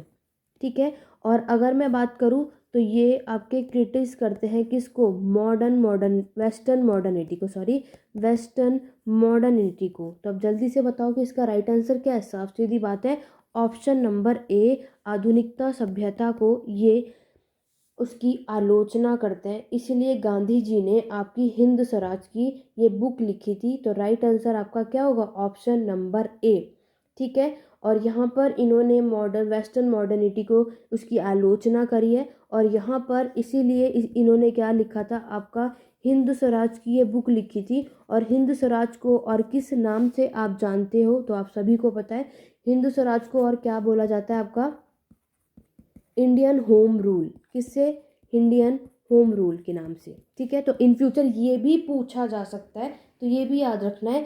यहाँ पर आपको पता है कि ये जो चलाया गया था, इसमें हिंद स्वराज में क्या चीज़ें थी, लाइक ट्रुथ होना चाहिए। ठीक है, नॉन वायलेंस, हिंसक नहीं चाहते थे, सत्याग्रह इन्होंने चलाया था, इसीलिए था। तो इसीलिए गांधी जी ने ये लिखा था। आपको पता है गांधी जी का पूरा यही एम था कि वो कोई भी काम करे बिना वायलेंस के करे, शांति के साथ करे। ठीक है, ये क्लियर हो गया। तो 13 का राइट आंसर ऑप्शन नंबर ए है। कॉन्सेप्ट पता होगा या फिर थोड़ा बहुत आप ध्यान दोगे कि हिंद स्वराज में गांधी जी ने लिखा तो किस पर्पज से लिखा होगा, तो ये इसलिए याद रखना है। तो बहुत सारी चीज़ें क्या है कि आप लोग ऐसे भी कर सकते हो। ठीक है, चलो नाउ स्टोरियोग्राफी का सेक्शन आया है, बहुत ही अच्छा क्वेश्चन है। The term subaltern in the subaltern study collective draws from the work of. आपका क्लासेस चलाई गई थी, सबल्टन है। तो ये मैं पहली चीज़ बता दूँ, ये आपका ना स्टोरियोग्राफी का सेक्शन है, इतिहास लेखन का। ठीक है, बहुत अभी तक मैंने ज़्यादा तो नहीं, लेकिन इस बार मैंने स्टार्ट किया था। तो आप लोगों के 3-4 वीडियोस आपको इस पे देखने को मिल जाएगी। मैंने अच्छे खासे तरीके से कराया था, तो सबल्टन स्टडीज़ भी उसमें इन्वॉल्व था, नो डाउट। तो आपको बताना है, देखो अगर स्टोरियोग्राफी का सेक्शन पढ़ना चाहते हो तो मैं जल्दी से चैनल पे स्टोरियोग्राफी में आपको पढ़ाने वाली हूँ। अदरवाइज़ देखो, जो भी स्टूडेंट आपके स्टोरियोग्राफी के लिए पहले मैं बात कर लेती हूँ, क्योंकि बहुत ही रिक्वेस्ट आप सभी की आ रही है। तो आप में से जितने भी स्टूडेंट स्टोरियोग्राफी पढ़ना चाहते हो, इतिहास लेखन आपका सब्जेक्ट है। ठीक है, ये अगर मैं बात बताऊँ ये इम्पॉर्टेंट क्यों है इतना, अगर आप यूपीएससी के एस्पिरेंट्स हो, अगर आप यूजीसी नेट के एस्पिरेंट हो, अगर आप अपना ये एमए हिस्ट्री कर रहे हो यहाँ पर दिल्ली यूनिवर्सिटी से, ये स्टोरियोग्राफी इन सारे एग्ज़ामों में सबसे ज़्यादा पूछे जाते हैं। ठीक है, अदर एग्ज़ाम में तो नहीं आता उतना, लेकिन इन सारे एग्ज़ाम में स्टोरियोग्राफी ना आए ऐसा हो नहीं सकता। तो मैं आपको एक चीज़ कहूँगी, मैं एक नया बैच स्टार्ट कर रही हूँ स्टोरियोग्राफी का, जिसमें मैं आपको स्टोरियोग्राफी की डिटेल में सारा कुछ कराऊंगी। सिर्फ अगर आपको इंटरेस्ट हो, अगर आप चाहते हो कि मैं स्टोरियोग्राफी के लिए आपकी क्लासेस लूँ, आपको सेपरेटली सारा कुछ A to Z मतलब बेसिक से एडवांस तक स्टार्टिंग जितना भी आपके स्टोरोग्राफी में सेक्शन है, अगर आप पढ़ना चाहते हो और फिर और कैसे क्या करना है, तो आप लोग यहाँ पर इनरोलमेंट करा सकते हैं। अगर यहाँ पर अच्छे खासे लोगों ने इंटरेस्टेड रहे तो हम इसको सेपरेटली क्लास करेंगे स्टोरोग्राफी का। वैसे तो इस बुक में अगर आपको पढ़ना है तो मैं इग्नू की MHI 03 आपको सजेस्ट करूँगी, इसको पढ़ सकते हो, बहुत ही अच्छी बुक है। बट वो बहुत ही ज़्यादा वास्ट है, सबको समझ नहीं आता कैसे क्या करना है। लेकिन अगर आप चाहते हैं स्टोरोग्राफी पढ़ना, इतिहास लेखन है, बहुत इंपॉर्टेंट है आपके नेट के पर्पज़ से, UPSC और या कोई भी एंट्रेंस हो एग्ज़ाम हो, तो आप लोग क्लासेस ले सकते हो, नो डाउट है। मैं आप लोगों को सारी चीज़ें क्लैरिटी के साथ कराने वाली हूँ, ठीक है। और उसके बाद आपको डिटेल में PDF भी प्रोवाइड की जाएगी, चाहे आप इंग्लिश मीडियम के स्टूडेंट हो, चाहे आप हिंदी मीडियम के स्टूडेंट हो। स्टोरोग्राफी का सेक्शन डिटेल में आपको कॉन्सेप्ट में लिखा जाएगा कि इसका मतलब क्या होता है, आपके राष्ट्रवादी की क्या सोच थी, आपके जो कॉलोनियल आए थे या मार्क्सवादी आए थे, इन सब के क्या इतिहास लेखन है, ये सब के ऊपर हम बात करेंगे, ठीक है। तो अगर आप इंटरेस्टेड हो, बहुत ही इंपॉर्टेंट है, ठीक है, आपके PhD एग्ज़ाम के लिए भी बहुत इंपॉर्टेंट होता है, ठीक है। तो स्टोरोग्राफी बहुत ही इंपॉर्टेंट है, हर एक को नहीं आती समझ में। वैसे मैं पूरी कोशिश करूँगी कि यूट्यूब चैनल पे इसकी वीडियोस लेकर के आ सकूँ, एक इसका भी मैराथन चलाऊँ, सीरीज़ चलाऊँ। तो उसके लिए आपको ज़्यादा से ज़्यादा कमेंट करना है, अगर रिस्पॉन्स अच्छा रहा तो हम इसको स्टार्ट करेंगे। बाकी बाकी मैंने आपको बता दिया है, इनरोलमेंट करा सकते हैं। डिटेल में स्टोरोग्राफी का एक अलग क्लासेस मुझे स्टार्ट करनी पड़ेंगी, अगर आप लोग इंटरेस्टेड होंगे तो। अगर आप लोग इसको सेपरेटली लेना चाहते होंगे तो हम इसको पढ़ेंगे। अगर आप इससे रिलेटेड कुछ भी इंफॉर्मेशन चाहते हैं तो ये नंबर मैं आपको यहाँ पर लिख कर दे रही हूँ, यहाँ पर आप मैसेज के थ्रू अपने स्टोरोग्राफी से रिलेटेड क्लासेस चाहते हैं तो यहाँ पर आप लिख दो कि आप स्टोरोग्राफी के लिए चाहते हैं क्लासेस, तो यहाँ पर हम स्टार्ट कर देंगे, ठीक है। इन बाकी की इन्फॉर्मेशन यहाँ से ले लेना। चलो बढ़ते हैं, क्योंकि स्टोरोग्राफी क्या है, बहुत ही प्रॉब्लम हो रही है सबको करने में और सब इस पे वीडियोस चाहते हैं, तो आप डायरेक्टली यहाँ तो क्लासेस आप सभी ले सकते हैं। चलो, मैं क्लासेस के लिए इसलिए सजेस्ट करूँगी, आप ये वैसे देखो आप लोगों की मर्ज़ी है, लेकिन मैं पूरी कोशिश करूँगी कि मैं यूट्यूब पे आपके लिए स्टोरोग्राफी का लेके आ सकूँ। बट मैं ज़्यादातर नहीं कर पाती, फिर उसमें क्या होता है ना, आप लोगों के एग्ज़ाम आ जाते हैं, फिर वीडियोज़ रह जाती है, फिर आपका मैं कोर्स नहीं करा पाती। लेकिन अगर आप यही क्लासेस को ले लेंगे तो वहाँ पर क्या होगा कि डेली तो आपको क्लास मिलेगी आपके टाइम में, 1 महीने में आपका स्टोरोग्राफी का सेक्शन में, एक नहीं तो 1.5 महीने के अंदर मैं कंप्लीट कर दूंगी, आपको ज़्यादा करने की भी ज़रूरत नहीं है, सब कुछ कर लोगे। क्योंकि चैनल पे कब कोई वीडियो आ रही है कब कोई नहीं, तो प्रॉब्लम हो जाती है, तो मर्जी है आप लोगों की। बाकी तो मैं यूट्यूब पे लेकर के आऊँगी, पूरी कोशिश है मेरी। बाकी आप लोग जितना ज़्यादा कमेंट करेंगे कि स्टोरोग्राफी पे आप चाहते हैं वीडियोस, तो मुझे कमेंट करके बताना। बढ़ते हैं क्वेश्चन की तरफ। जो टर्म है आपका subaltern in the subaltern study collective draws from the work of, तो यहाँ पे आपके पास 4 ऑप्शन है और मैंने Antonio Gramsci, Mahatma Gandhi, Karl Marx और माइकल फौकॉल्ट, तो मैंने आपको सबल्टन स्टडीज़ के बारे में अच्छे खासे तरीके से बताया होगा, बहुत लोगों ने इसको अच्छे खासे तरीके से पढ़ा होगा। देखो, ये जो सबल्टन स्टडीज़ है, पहली बात इसको लेकर कौन आया था, तो वो थे आपके रणजीत गुहा, ठीक है, रणजीत गुहा, ये नाम है इनका। और यहाँ पे क्वेश्चन में क्या पूछा है, कौन किसके वजह से ये आया, कौन किसने इस पे काम करा, तो वो थे आपके एंटोनियो ग्राम्सी, ठीक है। टाइम पीरियड लिखना चाहो तो 1891 से 1937 ये इस टर्म को लेकर आए थे, ये याद रखना है क्योंकि बहुत ही इंपॉर्टेंट है आपका। तो राइट आंसर तो समझ में आई गया कि ऑप्शन नंबर ए है। और रही बात कि आपके सबल्टन स्टडीज़ में क्या है, रंजीत गुहा ने आपके जितने भी राष्ट्रवादी हैं, अगर हम डिटेल में आपके, मैंने क्या बताया कि आपके राष्ट्रवादी यानी नेशनलिस्ट लीडर को, आपके मार्क्सवादी यानी कि आपके मार्क्सिस्ट को, आपके कॉलोनियल को, इन सब को आपके रणजीत गुहा ने क्रिटिसाइज़ किया, इनकी आलोचना की है। ऐसा क्यों, यहाँ पे जितने भी ये सारे लीडर्स आप देखोगे, इनमें से किसी ने भी आपके लोअर क्लासेस के लिए बात नहीं करी है, ठीक है। आपके जो कॉमन पीपल है, वर्किंग क्लास है, इसके लिए बात नहीं करी है। तो इसलिए रंजीत गुहा इन सब को क्रिटिसाइज़ करते हैं, इसकी आलोचना करते हैं।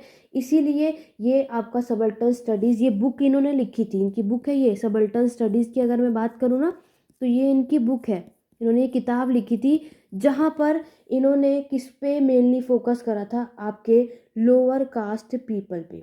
लोअर पीपल पे, जिसकी बात किसी ने भी नहीं करी। इन सब ने की थी, लेकिन इन सभी ने लाइक ब्रिटिशर्स के साथ कनेक्ट किया कि पीजेंट की क्या सिचुएशन है, उन्होंने कैसे एक्सप्लॉइट किया, लेकिन सेपरेटली, ठीक है, इंडिपेंडेंटली।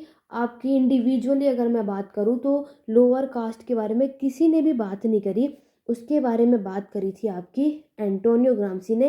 बाकी सब तो आपके रूलिंग यानी कि इलाइट क्लास के बारे में बात कर रहे थे, इसीलिए ये सबल्टन लेकर आए थे। ठीक है, रणजीत गुहा याद रखना, इन्होंने आपके यहाँ पर लेकर आए और आपके लोअर कास्ट जो लोग हैं उनके बारे में यहाँ पर बात की थी। ये था ये आपका सबल्टन स्टडीज़।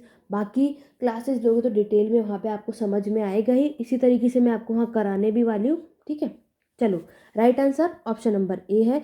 इसके अलावा और क्या पूछा जा सकता है वो भी देख सकते हो।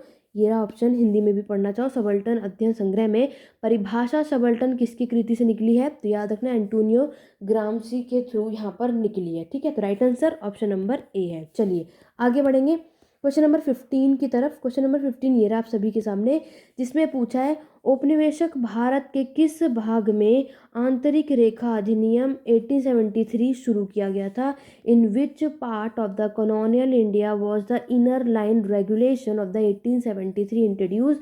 ऑप्शन है नॉर्थ वेस्टर्न इंडिया, पश्चिम उत्तर भारत, सेंट्रल इंडिया, मध्य भारत, नॉर्थ ईस्टर्न इंडिया, पूर्वोत्तर भारत, ईस्टर्न एंड वेस्टर्न ड्यूआर्स यानी पूर्वी और पश्चिमी ड्यूआर्स। तो जल्दी से बताओ राइट आंसर क्या होगा, option number A, B, C या फिर डी।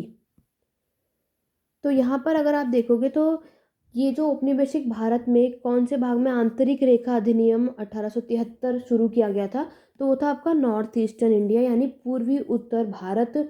और अगर मैं बात करूँ यहाँ पर आपका जो एक और के नाम से ये जाना जाता है 1873, जो मैंने आपको ये एक्ट बताया, इसको आप इसको और एक नाम से जाना जाता है, वो है आपका बंगाल ईस्टर्न फ्रंटियर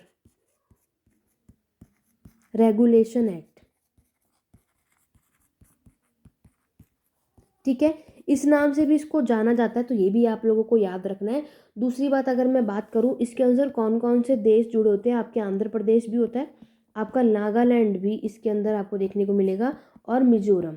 ठीक है, ये सारे के सारे इस इनर लाइन के अंदर इसको प्रोटेक्ट किए जाते हैं। और बाद में अगर मैं बात करूँ मणिपुर को भी इसमें जोड़ा गया था, ऐड किया गया था बाद में मणिपुर को। ठीक है, तो ये आपको याद रखना है, आपका क्या है ILR यानी इनर लाइन रेगुलेशन, जो आप लोगों को देख रहे हो ये यहाँ पर आया था। ये भी याद रखना कब था, 1873। क्या पता आज जो क्वेश्चन है वो कल आंसर में पूछ लिया जाए।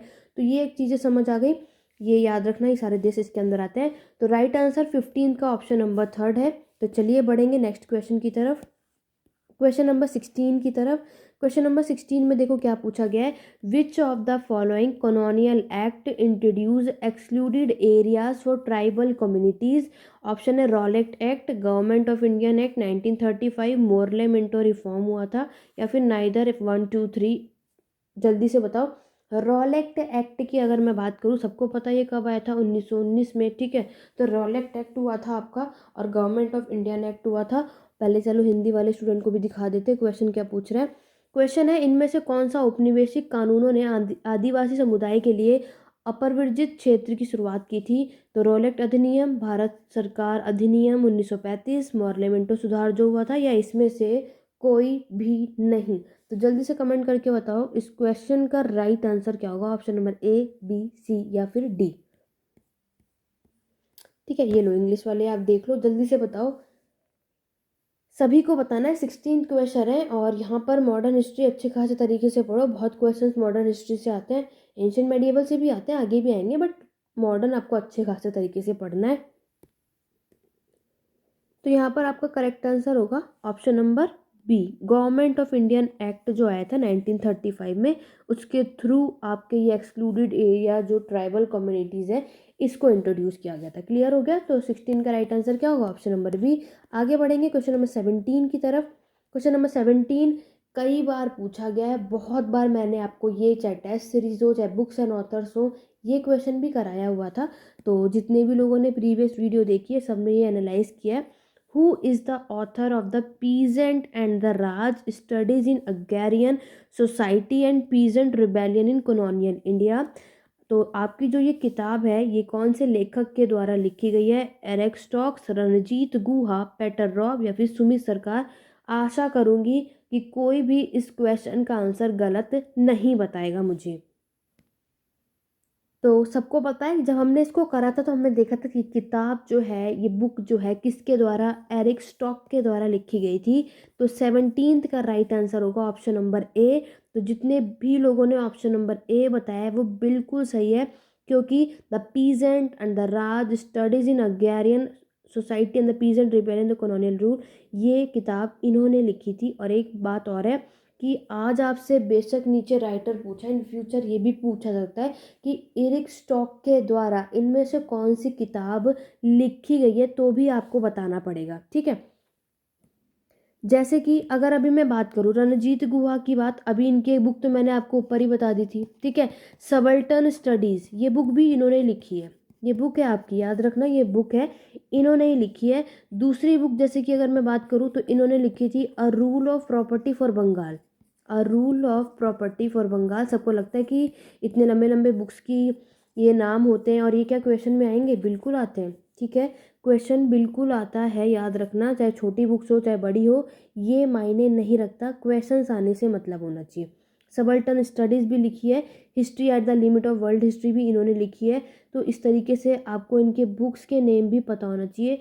इन्होंने elementary expect of peasant insurgency की बुक भी रणजीत गुहा ने लिखा है। इसी तरीके से आपको सारे बुक्स एंड ऑथर्स के नेम पता होने चाहिए। ठीक है, जितने भी आपको यहाँ पर दिख रहे हैं, जैसे कि अगर मैं बात करूँ सुमित सरकार की, तो आप सभी ने अच्छे खासे तरीके से पढ़ा है, सुना है। सुमित सरकार ने बहुत किताबें लिखी हैं, जैसे कि आपका जो स्वदेशी मूवमेंट हुआ है इन बंगाल, ये बुक इन्होंने लिखी थी। ठीक है, स्वदेशी मूवमेंट इन बंगाल, ये बुक भी किसने लिखी है? आपके इन्होंने ही लिखी है। क्लियर हो गया। सुमित सरकार की अगर हम बात करें, नेक्स्ट बुक अगर आप देखोगे तो है राइटिंग सोशल हिस्ट्री, ये बुक भी इन्हीं के द्वारा लिखी गई है। तो अगर आपको इनके लिस्ट के बारे में पता होगा तो ही आप इसको कर पाओगे, अदरवाइज आपको प्रॉब्लम हो सकती है। तो इस तरीके से क्या करना है आपको, जितने भी इम्पोर्टेंट हो, क्योंकि देखो ये सारे आपके स्टोरियंस हैं, ये मैक्सिमम आपकी ये बुक्स लिखते हैं लोग, और यहाँ से क्वेश्चन आपको देखने को मिलेगा ही। तो यहाँ पर आपको सारे बुक्स एंड ऑथर याद रखना है कि किसने कौन सी बुक लिखी और कब लिखी। ठीक है, चाहे मैं पीटर रॉब की भी बात करती हूँ। ठीक है, पीटर रॉब की अगर हम बात करेंगे, इसके बारे में भी सॉरी आपने इनके बारे में भी अच्छा खासा सुना होगा कि ये भी आपकी कौन है, एक अमेरिकन ऑथर है, इन्होंने भी बहुत सारी बुक्स लिखी थी। ठीक है, जैसे पीटर रॉब की अगर हम बात करें कि इन्होंने भी बहुत सारी बुक्स लिखी थी, उसमें से लाइक जैसे कि एक है अ डेथ इन ब्राज़ील। ठीक है, इस तरीके की बुक आप देखोगे। दूसरा अगर हम देखेंगे और कौन सी किताब इन्होंने लिखी है, the concept of race in South India, ये बुक भी इन्होंने लिखी थी। ठीक है, तो ये आपको याद रखना है कि बुक्स एंड ऑथर चाहे हिस्टोरियोग्राफी का पढ़ के जाओ, किसी भी तरीके से आ सकता है। ठीक है, चलिए, तो यहाँ पर हमारा राइट आंसर क्या था? ऑप्शन नंबर ए था, एरिक स्टॉक। चलिए आगे बढ़ेंगे क्वेश्चन नंबर 18 की तरफ। क्वेश्चन नंबर 18 है, who rot slavery in the British dominion. तो आपके पास चार ऑप्शन है, देवेंद्र नाथ टैगोर, बंकिम चंद्र चट्टोपाध्याय, द्वारकानाथ गंगोली या फिर Mahatma Gandhi. Again books and author से क्वेश्चन आपको देखने को मिल रहा है, तो जल्दी से कमेंट करके बताओ कि ये किताब जो है किसके द्वारा लिखी गई है, बिना देर करे। ठीक है, बिना देर करे बताना है। और अगर जिन भी स्टूडेंट को नहीं पता है कि ये बुक किसने लिखी है, तो आप लोग कमेंट करके भी बता सकते हैं। गलत ही बताओ लेकिन आपको बताना ही है। ठीक है, कि ये बुक किसने लिखी है और किसने नहीं लिखी थी। चलिए, अभी तक आशा करती हूँ मैक्सिमम स्टूडेंट ने इसका आंसर मुझे बता दिया होगा कि ये बुक किसके द्वारा लिखी गई थी। तो राइट आंसर बताओ जल्दी से क्या होगा, option number A, B, C या फिर डी। तो बिल्कुल सही, जितने भी लोगों ने ऑप्शन नंबर सी बताया है, द्वारकानाथ गंगोली, वो सभी करेक्ट हैं। तो 18 का राइट आंसर है ऑप्शन नंबर सी। यहाँ पर देख लो, ब्रिटिश उपनिवेश में आपकी जो स्लेवरी जो है वो किसके, द्वारकानाथ गंगोली के द्वारा लिखा था, इसलिए इस क्वेश्चन का right answer option number C है। तो जितने भी लोगों ने सी बताया आप सभी बिल्कुल करेक्ट है। तो जल्दी से अब आगे बढ़ते हैं question number 19, again book and author है, देख लो बैक टू बैक आ रहे हैं, बैक टू बैक। तो मैंने आपसे पहले भी कहा था दिल्ली यूनिवर्सिटी में प्रिपरेशन कर रहे हो, books and author historiography section नहीं करके गए तो मार्क्स अच्छे आए वाले नहीं है। कोई भी टॉपिक हो, मॉडर्न हिस्ट्री करो और अपना हिस्टोरियोग्राफी का सेक्शन स्ट्रॉन्ग कर लोगे, काम बन जाएगा। नेक्स्ट ऑथर है elementary expect of peasant insurgency in colonial India के ऑथर कौन है? Ranajit Guha, Shahid Ahmad, David Hardiman, David Arnold. कई बार कराया है, आपकी यहाँ पर मैंने टेस्ट सीरीज भी चलाई थी, उसमें भी एक क्वेश्चन मैंने पूछा था, अभी भी बताया था, जल्दी से बता दो अब इसका राइट आंसर क्या होगा, ए, बी या फिर सी या डी। जल्दी से सभी को बताना है, जितने भी आप मेरे भी लाइव वीडियो देख रहे हो, चाहे आप ऑफलाइन भी देखोगे, कभी भी देखोगे, पार्टिसिपेशन या इन्वॉल्वमेंट अच्छी खासी होनी चाहिए। इससे फिर ये लगता है कि हाँ आपको पढ़ने में इंटरेस्ट आ रहा है, जिस तरीके से मैं आपको करा रही हूँ। यहाँ पर ये मत देखो भी हमारे 19 क्वेश्चन हुए, ये देखो कि आज आपने कितना कुछ सीखा, क्योंकि इसके थ्रू मैं आपको बहुत सारे क्वेश्चन कराने की कोशिश कर रही हूँ, उससे आपकी प्रैक्टिस भी अच्छी होगी। ये CUET वाले स्टूडेंट के लिए बहुत ही ज़्यादा हेल्पफुल वीडियो है, क्योंकि यहाँ से कहीं से भी कुछ भी क्वेश्चंस आ सकते हैं। तो इसका आंसर सबको याद होगा। अभी मैंने बताया था ये किताब किसने लिखी थी, रणजीत गुहा के द्वारा ये किताब लिखी गई थी। तो इस क्वेश्चन का राइट आंसर है ऑप्शन नंबर ए, जो भी हमने ऊपर जस्ट देखा ही था। क्लियर हो गया, चलिए आगे बढ़े। क्वेश्चन नंबर 20 ये आप सभी के सामने। क्वेश्चन नंबर 20 है which newspaper did Mahatma Gandhi launch in South Africa in 1903? आपको बताना है महात्मा गांधी जी ने 1930 में साउथ अफ्रीका में कौन सा न्यूज़पेपर, कौन सा अखबार यहाँ पे लॉन्च किया था। The Hindu, Indian observer, south Africa Chronicle या फिर इंडियन ओपिनियन। ये तो सबको पता होगा, किसी का भी गलत नहीं होना चाहिए कि महात्मा गांधी ने कौन सा अखबार साउथ अफ्रीका में 1930 में लॉन्च किया था। क्योंकि अगर हम बात करें, सभी जानते हो इंडियन ओपिनियन जो ये न्यूज़पेपर है महात्मा गांधी जी के द्वारा लिखा गया है। दूसरा क्वेश्चन, साउथ अफ्रीका में लॉन्च हुआ था, 1903 में लॉन्च हुआ था, कौन सी डेट थी, 4 जून था वो, ये भी याद रखना। और ये न्यूज़पेपर जो इन्होंने चलाया था किसके अगेंस्ट, ये भी तो आपके एग्जाम में आ सकता है, तो याद रखना ये था आपका रेसिकल discrimination and demand civil rights for Indians।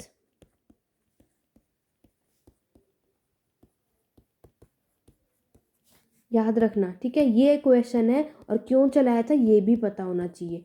कुछ भी आ सकता है। आज की वीडियो बहुत सारे लोगों को लग रहा होगा कि बहुत ही ज़्यादा लंबी हो गई, यहाँ पे क्वेश्चंस कम कराए, लेकिन ये चीज़ देखो, आज की वीडियो से बहुत कुछ सीखने को मिलने वाला है। बहुत सारे क्वेश्चंस, 20 से में अभी तक हमने 20 क्वेश्चंस करे और आगे गारंटी है यहाँ से जितने क्वेश्चंस मैंने एक्स्ट्रा बताया ना, बहुत क्वेश्चंस देखने को मिलेंगे।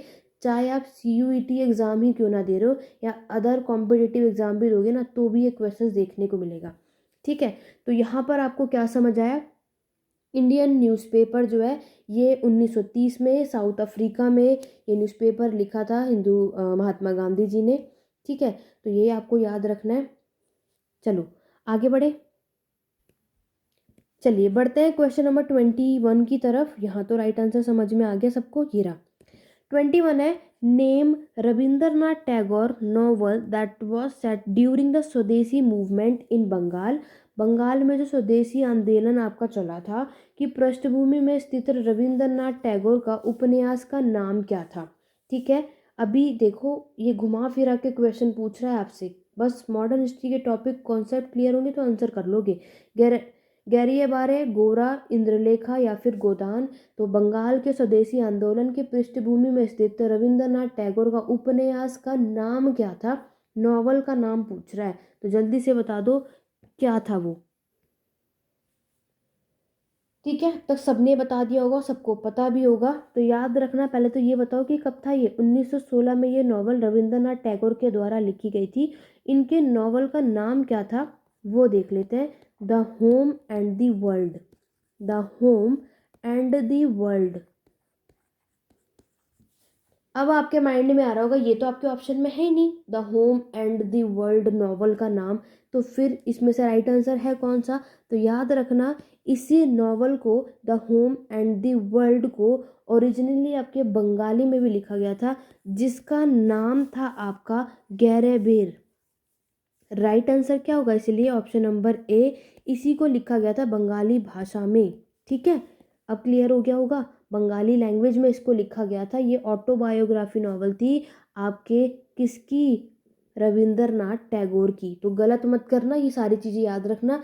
आज ये ऑप्शन में दिया है, कल ये भी दे सकता है, तो कंफ्यूज हो जाओगे, तो गड़बड़ ये लगेगी कि नाम तो मैम ने ये बताया था बट ये क्या एग्ज़ाम में एक नया दे दिया। नया नहीं है, इसके दूसरा ही नाम है। तो जो स्टूडेंट बिना वीडियो को स्किप करके सारी चीज़ें आराम से समझ के कर रहे हैं, तो वो आगे कभी भी किसी भी क्वेश्चन को गलत नहीं करने वाले हैं, क्योंकि क्वेश्चंस के थ्रू मैं आपके कॉन्सेप्ट भी क्लियर करती जा रही हूँ। आगे बढ़ेंगे क्वेश्चन नंबर 22 की तरफ। ये तो बिना पढ़े आपने ऑप्शंस को फटाफट से लगाया होगा। गुलामगिरी का ऑथर कौन है, कई बार रिपीट भी हो चुका है, बार बार एक ही बार नहीं है, कई बार है। ज्योतिराव फुले, बी आर अम्बेडकर, साहू छत्रपति या केशव राव जेधा। बिना गलत करे, सबको पता है गुलामगिरी ज्योतिराव फुले ने लिखा था। 22 का राइट आंसर ऑप्शन नंबर ए है, कई बार कराया है। तो अब आप में से कोई ये नहीं कहेगा, मैंने ऑलरेडी कहा था ये सारी चीज़ें आती। बहुत सारे लोगों को लगता है कि ये क्या इतनी बार एक ही चीज़ पूछा जाता है, तो ये अब तो नहीं आएगा, अब तो नहीं आएगा, ये इतना ईजी सा क्यों पूछेगा। अब ये थोड़ा है कि सारा वो आप लोगों को टफ टफ क्वेश्चन ही देंगे, सही बात है। तो इसीलिए सारी चीज़ें माइंड में चलाते हुए और आपको काम अपना करते जाना है। ये ज्योतिराव फुले ने, आपको पता है, गुलामगिरी आपकी बुक लिखी थी। ये किसे, इन्होंने जो लोअर कास्ट जो लोग थे इंडियंस के, उसके लिए यहाँ पर बात किया था। क्योंकि लोअर कास्ट के साथ जो ट्रीट होता था, लाइक जो आपके अमेरिकन के जो स्लेव्स थे, ठीक है, उनके हालात कैसे थे वो आप लोग जानते हो। और ये ईयर भी याद कर लेना, 1873 में ये पब्लिश हुई थी। ईयर भी पूछा जाता है, तो ईयर भी याद करके जाना कि ज्योतिराव फुले ने 1873 में इस बुक को लिखा था। ठीक है, 1873 में। लेकिन इसको पब्लिश कब किया था, बात है तो 1885 में। 1885 में इसको पब्लिश किया गया था, गलत मत करना। क्लियर हो गया, चलिए जल्दी से आगे बढ़ते हैं और नेक्स्ट क्वेश्चन देखते हैं। हिंदी वाले स्टूडेंट देख लेना। चलो, again books and author, again देख लो। Dalit and the democratic revolution, इसके ऑथर कौन थे, B R Ambedkar, D R Nagaraj, एनोट जेलियोट या फिर गेल ओमवेट। जल्दी से बताओ, इस बुक को लिखने वाला कौन था, कौन है इसका लेखक। तो जैसे कि आप सभी जानते हैं कि दलित एंड द डेमोक्रेटिक रेवोल्यूशन को किताब लिखने वाले आपके बी आर अम्बेडकर जी थे, जिन्होंने इसको 1956 में लिखा था। कितने लिखा था, 1976 में लिखा था, सॉरी 56 में, 56 में। और यहाँ पर इनका जो मेन फोकस था वो 3 स्टेट पे था, 3 राज्य पे था। सबको पता होगा कौन कौन सा, आपका आंध्र पे, आपके कर्नाटक पे और आपके महाराष्ट्र पे। ठीक है, इस पे इनका 3 जो आपका कंट्री है, स्टेट जो है, इस पे इसका फोकस था। और यहाँ के पूरे विचारधारा और यहाँ पे जितने भी ऑर्गेनाइजेशन मूवमेंट बनाए थे, जितने भी आपके क्लास स्ट्रगल चल रहे थे वर्कर्स और पीजेंट के, उसके बारे में सारा कुछ इसके अंदर बताया है। तो याद रखना, दलित और डेमोक्रेटिक रेवोल्यूशन। दलित का नाम समझ के तो माइंड में बी आर अम्बेडकर जी का नाम सबके आता है। ठीक है, तो यहाँ पर 1956 में इन्होंने किताब लिखी थी। तो 23 का राइट आंसर सबको समझ आया, ऑप्शन नंबर ए है। चलो आगे बढ़े, लेकिन एक सेकेंड, हम क्वेश्चन के एक बार ऑप्शंस को दोबारा देखते हैं। बी आर अम्बेडकर तो ठीक है, बट डॉक्टर नागारेज, एनो जेलियट और आपके ऑप्शन में गेल ओमवेट भी हैं। ओके ओके, तो चलो यहाँ पर क्वेश्चन के ऑप्शंस पे भी थोड़ा ध्यान देते हुए इस पे भी थोड़ा ध्यान दे लेते हैं। यहाँ पर जो फिर ऑथर हुआ ना, इन्होंने कंफ्यूज करने के लिए क्या करा, इसका देखो राइट आंसर ऑप्शन नंबर 4 ही सही है, डी है गेल ओमवेट। क्योंकि जो गेल ओमवेट है ना, ये आपके डॉक्टर ओमवेट है। इन्होंने आपको जो मैंने अभी 3 स्टेट बताया ना, आंध्र, महाराष्ट्र और कर्नाटक पे, इन्होंने इसके आइडियोलॉजी और ऑर्गेनाइजेशन जो आपका था, इसका इंटरेक्शन किया था। तो ये ओवरऑल आपको ये याद रखना है, इसमें जो फेमस लीडर थे ना, वो बी आर अम्बेडकर जी थे। ये किताब लिखने वाला कौन था, गेल ओमवेट था। ठीक है, तो इसको करेक्ट कर लेना, ये थोड़ा सा हो गया। लेकिन इसका right answer option number D ही है। कंफ्यूज करने के लिए इन्होंने आपके ऑप्शन में दोनों का नाम ऐड कर दिया है, लेकिन इसका राइट आंसर क्या होगा, ऑप्शन नंबर डी बिल्कुल सही है। तो जितने भी लोगों ने डी लगाया वो बिल्कुल सही। बी आर अम्बेडकर इसके वो थे, क्या कहते हैं, लीडर थे इसके। ठीक है, यहाँ पर जो भी, क्योंकि दलित का आपको पता है मूवमेंट चला था 19th सेंचुरी में, तो दलित के जो मोस्ट इम्पॉर्टेंट जो फेमस लीडर माने जाते हैं वो B.R. अम्बेडकर थे। बट इस किताब को जो दलित और डेमोक्रेटिक रेवोल्यूशन की जो किताब लिखी थी गेल ऑम्वेट ने लिखी थी। तो 23 का right answer option number D है। क्लियर हो गया। चलिए आगे बढ़ेंगे नेक्स्ट क्वेश्चन की तरफ। ओके, तो नेक्स्ट क्वेश्चन यहाँ तक हो गया। अब आगे बढ़ेंगे। बहुत अच्छा खासा कुछ पैराग्राफ आपके सामने दे रखा है। तो पैराग्राफ की बात करते हैं कि पैसेज आया है आपके पास और देखते हैं, और फर्स्ट टाइम आया है। इससे पहले तो नॉर्मली क्वेश्चंस आपसे पूछा जाता है। तो सबको ये था कि बहुत जिस तरीके से अगर आप JNU वाले स्टूडेंट्स ने उसमें पहले आता था ये, लेकिन अब तो CUET पे बेस्ड हो गया तो उसमें अब आता नहीं है। तो यहाँ पर एक अच्छा खासा आपको ये पैराग्राफ है, इसको रीड करना है आपको। Like the enforcement of spiritual law at a civil law had extended the applicability of Brahmanic scripture. तो यहाँ पे कुछ बंगाल पर सती प्रथा चल रही थी बंगाल में, इन सब के बारे में ही पूरा पैसेज है, इसको अच्छे से रीड करना। फिर पैसेज से रिलेटेड क्या क्वेश्चन है उसको देख लेते हैं ज़्यादा टाइम ना लेते हुए। क्वेश्चन में आपसे पूछा है कि आपने जब इस पैसेज को जल्दी जल्दी से रीड कर लिया तो यहाँ पे समझ में आ रहा है सती प्रथा का कुछ तो चल रहा था और हिंदू रिस्पॉन्स जो भी, और यहाँ पर आपके हेनरी ड्यूरेंट ने भी कुछ बुक्स लिखी है। किस बेस पे यहाँ पे बात हुई है? Pre colonial society was not governed exclusively by Brahmin scripture, colonial society was governed exclusively by custom, pre colonial society was governed exclusive by custom, या इनमें से कोई भी नहीं है आपका राइट आंसर।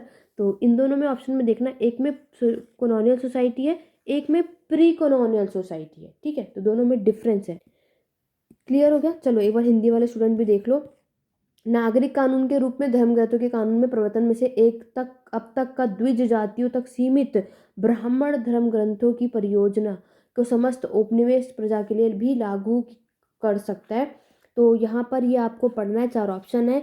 तो जब आप इस सबको पूरे पैसेज को रीड कर लेना आराम से, बाकी मैं इसको डिटेल में चलो कभी कराऊंगी।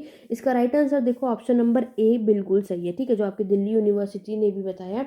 तो पहला इसका राइट आंसर ऑप्शन नंबर ए है। पूर्व औपनिवेशिक समाज मात्र ब्राह्मण धर्मग्रंथों द्वारा शामिल नहीं था। जब आप इस पैसेज को रीड कर लोगे तो आपको ये समझ में आ जाएगा। आगे बढ़ेंगे नेक्स्ट क्वेश्चन की तरफ। नेक्स्ट में अगेन पैसेज है और ये पैसेज आप अच्छा खासा तरीके से देख सकते हो। ठीक है, तो पैसेज जब आप अच्छे खासे तरीके से पढ़ लोगे, आई थिंक ये रिपीटेड है मेरे ख्याल से तो। ठीक है, तो यहाँ पर कुछ और क्वेश्चन पूछा है, और क्वेश्चन में पूछने के बाद जब अच्छे खासे तरीके से आप इसको रीड कर लोगे ना, तो आपसे रिलेशनशिप बिटवीन स्क्रिप्चर और society always remain the same, और या फिर during colonialism scripture was given greater importance compare to custom, in the pre colonial period scripture was given greater importance than custom. तो या फिर इनमें से कोई भी नहीं। तो अगर आप इस पैसेज को रीड करने के बाद समझ आएगा कि इसका right answer option number B दे रखा है, तो बी करेक्ट आंसर है। ऑप्शन नंबर सेकंड, इसको पढ़ना और फिर मुझे बताना कि क्या ये सही था या नहीं। बाकी इसको इन फ्यूचर देखेंगे। चलो थर्ड भी देखो, वापस सेम पैसेज है। अब थर्ड सेम पैसेज में तीसरा क्वेश्चन पूछा है, there was no difference between the indigenous male elite response to the position of women during colonialism. There was no difference between indigenous male elite response to the position of women during colonialism, या फिर not with standing difference between indigenous male elite response to the position of women during colonialism. They all shared common assumption, या फिर neither 1 2 3। तो यहाँ पर आप इस passage को रीड करने के बाद अच्छे से देखना। क्वेश्चन है देखो, right answer option number third दे रखा है, तो सी इसका राइट आंसर है। क्यों है क्या है इस पर हम बाद में बात करेंगे, क्योंकि इसको हमें थोड़ा सा देखना भी पड़ेगा ना आखिरकार ये बोल क्या रहा है या हो क्या रहा है। ठीक है, तो ये इसको देख लेना। इसका करेक्ट आंसर आपका ऑप्शन नंबर थर्ड है। सेम पैसेज है, 3 क्वेश्चन यहाँ से पूछा जा चुका है। दोबारा फोर्थ क्वेश्चन यही है, क्वेश्चन अलग पूछा है। जब आपने इस पैसेज को कर लोगे तो यहाँ पे नेक्स्ट क्वेश्चन है, the argument in the above passage में कॉन्ट्राडिक्ट द फॉलोइंग। आर्ग्यूमेंट जो हुई थी किसके बीच में? स्क्रिप्चर और कस्टम के बीच में, जो can not be identified. Roy privilege scripture over custom, Roy argued that women enjoy higher position in the scripture, या फिर इसमें से कोई भी नहीं। तो हिंदी वाले स्टूडेंट भी देख सकते हो, ये हिंदी में लिखा है, अच्छे से पैसेज पढ़ लेना। तो राइट आंसर ऑप्शन नंबर है कि कोई भी इसका राइट आंसर है ही नहीं। ठीक है, यहाँ पे इनका right answer option number D दिया है। क्यों दिया है, क्या दिया है, ये पढ़ने आप जब पैसे रीड कर लोगे तब इस क्वेश्चन को आप देख सकते हो। मैं इसको टेलीग्राम पे PDF दे दूंगी, शेयर कर दूंगी, तब आप इसको सॉल्व कर लेना। अगर उसके बाद भी कोई डाउट होगा तो आप मुझसे कमेंट के थ्रू पूछ सकते हैं। ठीक है, चलिए नेक्स्ट है, अगेन वही सेम पैसेज है। अब क्वेश्चन पूछा है, Custom was an important as scripture during colonialism. Roy did not base his argument on custom. Conservation based their argument on tradition. या डियोलॉजी क्रिटिस, इन्होंने ट्रेडिशन को यहाँ पे उसकी आलोचना की थी, ये बात है। जब आप इसको पूरा पढ़ के समझ लोगे ना तो आपको एक चीज़ समझ आएगी कि ये आखिरकार कहना क्या चाहते हैं। एक बार अच्छे से पढ़ लेना, 4-5 क्वेश्चन यहीं से पूछा गया, कर लेना। देखो यहाँ पर इन्होंने इसका आंसर दिया ऑप्शन नंबर ए, ठीक है। तो राइट आंसर ऑप्शन नंबर ए है। तो आप जब एनालाइज कर लोगे तो उसके बाद आपको ही समझ में आ जाएगा। आगे बढ़ेंगे नेक्स्ट। अब दूसरा पैसेज है, उस वहाँ से 5 क्वेश्चन पूछा है, अब दूसरा पैसेज आया है। इसको जब रीड कर लोगे, आपके राष्ट्रवादी उनके एजुकेशन से रिलेटेड कुछ कह रहा है, तो जब इसको आप रीड करने के बाद आपके पास ऑप्शन दे रखा है। पहला क्वेश्चन है refers to an argument where nationalist operated in 2 spheres, refers to an argument where nationalists were autonomous in one sphere but not the imperial material, refers to an argument where lack of autonomy means a surrender to the west। या फिर तीनों ही option इसके सही हैं। Hindi medium में यहाँ पर आप पूरा पैसेज इसको रीड कर लेना, और यहाँ पर इसका राइट आंसर 4th है, यानी ये सारे ही सारे सही हैं, यानी डी इसका राइट आंसर है। जब आप इसको पढ़ लोगे तो यहाँ पर है कि जहाँ राष्ट्रवादियों ने 2 क्षेत्रों में काम किया था, या फिर जहाँ राष्ट्रवादी एक क्षेत्र में स्वायत्त थे लेकिन भौतिक भी नहीं थे, और एक तर्क में संदर्भित करता है कि जहाँ स्वायत्तता की कमी का अर्थ पश्चिम के प्रति समर्पण है। तो पैसेज को जब रीड कर लोगे उसके बाद आप इसको आराम से कर लेना और देख लेना कि कितनी बातें सही हैं कितनी नहीं। चलो सेम पैसेज है, सेकंड क्वेश्चन पूछा गया है। The paradox outline the above passage. तो ये पैराडॉक्स यहाँ पे आपको आउटलाइन कर रखा होगा, उसका मतलब आपको बताना है। How nationalist autonomy in the colonial non material sphere was in fact an emission of the British, या फिर how nationalist even in their material constitution of colonialism were in fact not autonomous. या पहला और दूसरा option सही है, या फिर पहला दूसरा तीसरा ऑप्शन सही है। ये पैसेज पढ़ने के बाद ही आपको समझ आएगा। राइट आंसर आपका यहाँ ऑप्शन नंबर 2 है, ठीक है। राष्ट्रवादी जैसे उपनिवेशवाद के अपने भौतिक संघर्ष में भी वास्तव में स्वायत्त नहीं थे। इस क्वेश्चन का right answer option number B है। क्यों है कैसे है वो पैसेज को रीड करने के बाद ही समझ आएगा। थर्ड क्वेश्चन ये रहा, women exercise autonomy only inside the home और through writing autobiography. The lower caste exercise their political autonomy. The nationalist contested the claim of colonial state। Women are politically active at least since the 1920। तो ये passage जब आप read कर लोगे तो आपको चीज़ें समझ आएंगी। तो इससे आपको पता चलेगा कि इसका राइट आंसर ऑप्शन नंबर ए दिया हुआ है कि महिलाओं ने न केवल घर के अंदर या आत्मकथा लिखने के माध्यम में स्वायत्तता का प्रयोग किया था, ठीक है। ए इसका राइट आंसर है। अगेन यही सेम पैसेज है, दोबारा इससे क्वेश्चन पूछा है। Problem with the bifurcation of material and non material domain when studying the nationalist, या फिर complete agreement with the bifurcation of material and non material domain when studying nationalist, या फिर a critique of the politics and the so called lower caste. या फिर इनमें से कोई भी इसका करेक्ट आंसर नहीं है। तो जब ये पैसेज आप कर लोगे तो आपको समझ आएगा। राइट आंसर ऑप्शन नंबर ए इसका सही है, ठीक है। चलो ये तो आप लोगों को करने के बाद ही पता चलेगा। आपके पास एग्जाम्पल है द मास स्ट्रगल और इकोनॉमिक सेल्फ हेल्प। तो इससे रिलेटेड यहाँ पे 4 ऑप्शन दे रखा है, इसको पढ़ लेना आप सभी और इसके बाद देख लेना। तो यहाँ पर मैं आपको बता दूँ इसका राइट आंसर ऑप्शन नंबर ए दिया है। इस स्थिति का विरोध आभास की राष्ट्रवादियों के पास भौतिक क्षेत्र में सत्ता का अभाव था, ये करेक्ट आंसर यहाँ पर इन लोगों ने बताया है। तो इस क्वेश्चन का राइट आंसर ऑप्शन नंबर ए है। चलो फाइनली 2 पैसेज थे, 5-5 क्वेश्चन, ओवरऑल 10 क्वेश्चन थे आपके यहाँ से, तो याद कर लेना। अब आते हैं नेक्स्ट क्वेश्चन की तरफ। नेक्स्ट क्वेश्चन पूछा गया है वर्ल्ड हिस्ट्री से, साफ सीधे से समझ में आ रहा है। Who from among the following was the head of the Nazi Sturmabteilung SA also known as the brown shirt till 1934। Option है Hermann Goering, Heinrich Himmler, Rudolf Hess, या फिर अर्नेस्ट वेन, ठीक है। हिंदी में भी दिखा देती हूँ, ये रहा। इनमें से कौन सा नाजी स्टम अबितलंग लुंग, जिसे ब्राउन शर्ट्स के रूप में भी जाना जाता है, 1934 तक के प्रमुख थे। देखो कुछ कुछ क्वेश्चन तो नए होंगे, ज़रूरी नहीं ना कि आपको हर एक क्वेश्चन आते भी होंगे। तो आपको बस कोशिश करनी है कि जितना पढ़ सको उतना अच्छे तरीके से कर लो। जल्दी से बताओ इसका right answer option number A, B, C या डी क्या होगा। तो यहाँ पर अगर हम इस क्वेश्चन की बात करें, इस क्वेश्चन का राइट आंसर है ऑप्शन नंबर डी, अर्नेस्ट रोम, ठीक है। अर्नेस्ट रोम की अगर मैं बात करूं, ये आपके कौन थे, ये आपके जर्मन मिलिट्री ऑफिसर हैं। कौन है, जर्मन मिलिट्री ऑफिसर्स हैं ये आपके। और अगर हम दूसरे में वे में बात करें तो ये मेंबर थे आपके नाजी पार्टी के, किसके, नाजी पार्टी के ये मेंबर भी रह चुके हैं। तो इस क्वेश्चन का राइट आंसर है ऑप्शन नंबर डी। तो एक आध क्वेश्चन तो ऊपर नीचे बनता ही है, ठीक है, कुछ भी आ सकता है ना, तो इसमें इतना आप लोगों को परेशान नहीं होना, एक आध चलता है। चलिए आगे बढ़ेंगे, क्वेश्चन नंबर सेकंड है ना, आगे है नेक्स्ट, वर्ल्ड हिस्ट्री का ही पूछा है। अब एक आध कुछ वर्ल्ड हिस्ट्री पे फोकस करना है। वर्ल्ड हिस्ट्री का है, in which year was Benito Mussolini removed from his post by the fascist grand council. Fascist grand council द्वारा बेनिटो मुसोलिनी को उनके पद पे किस वर्ष हटा दिया गया था? 1944, 1943, 1941 या 1945? तो अगर हम बात करते हैं कि इन बेनिटो मुसोलिनी को उनके पोस्ट से कब रिमूव किया गया था, तो वो किया गया था 1943 में। कब? जुलाई 25 को, 25 जुलाई को 1943 में बेनिटो मुसोलिनी को अपने इटली में, यहाँ पर था इनकी पोजीशन, इनकी पोस्ट, जो इनको यहाँ से हटा दिया गया था। तो राइट आंसर क्या होगा? ऑप्शन नंबर सेकंड का बी होगा। चलो आगे बढ़े, नेक्स्ट क्वेश्चन ये रहा, वर्ल्ड हिस्ट्री का आया है। In which month and year did the Normandy landing take place? June 1943, May 1944, June 1944 या फिर जुलाई 1944? यहाँ पर देखो वर्ल्ड हिस्ट्री है, यहाँ पर थोड़ी बहुत सबको प्रॉब्लम आई होगी, बट कोई बात नहीं, इतना चलता है। बाकी अगर आप और चीज़ों को स्ट्रॉन्ग करके जाओगे, जितना भी हमने ऊपर किया, तो अच्छा स्कोर कर सकते हो आप सभी, ठीक है। तो जल्दी से बताइए, यहाँ पे मैं हिंदी मीडियम को भी दिखा देती हूँ अच्छे से। अब देखो ये, ठीक है, जल्दी से बताइए इस क्वेश्चन का राइट आंसर क्या होगा? Option number A, B, C या फिर डी? ठीक है, तो अगर हम बात करें कि कौन से महीने में और कौन से साल में, तो राइट आंसर है 6 जून 1944 को। कब? 6 जून 1944, यानी कि इस क्वेश्चन का right answer option number C है। एक आध क्वेश्चन चलता है जो शायद आप सबको ना भी आता हो, बट चलो कोई बात नहीं।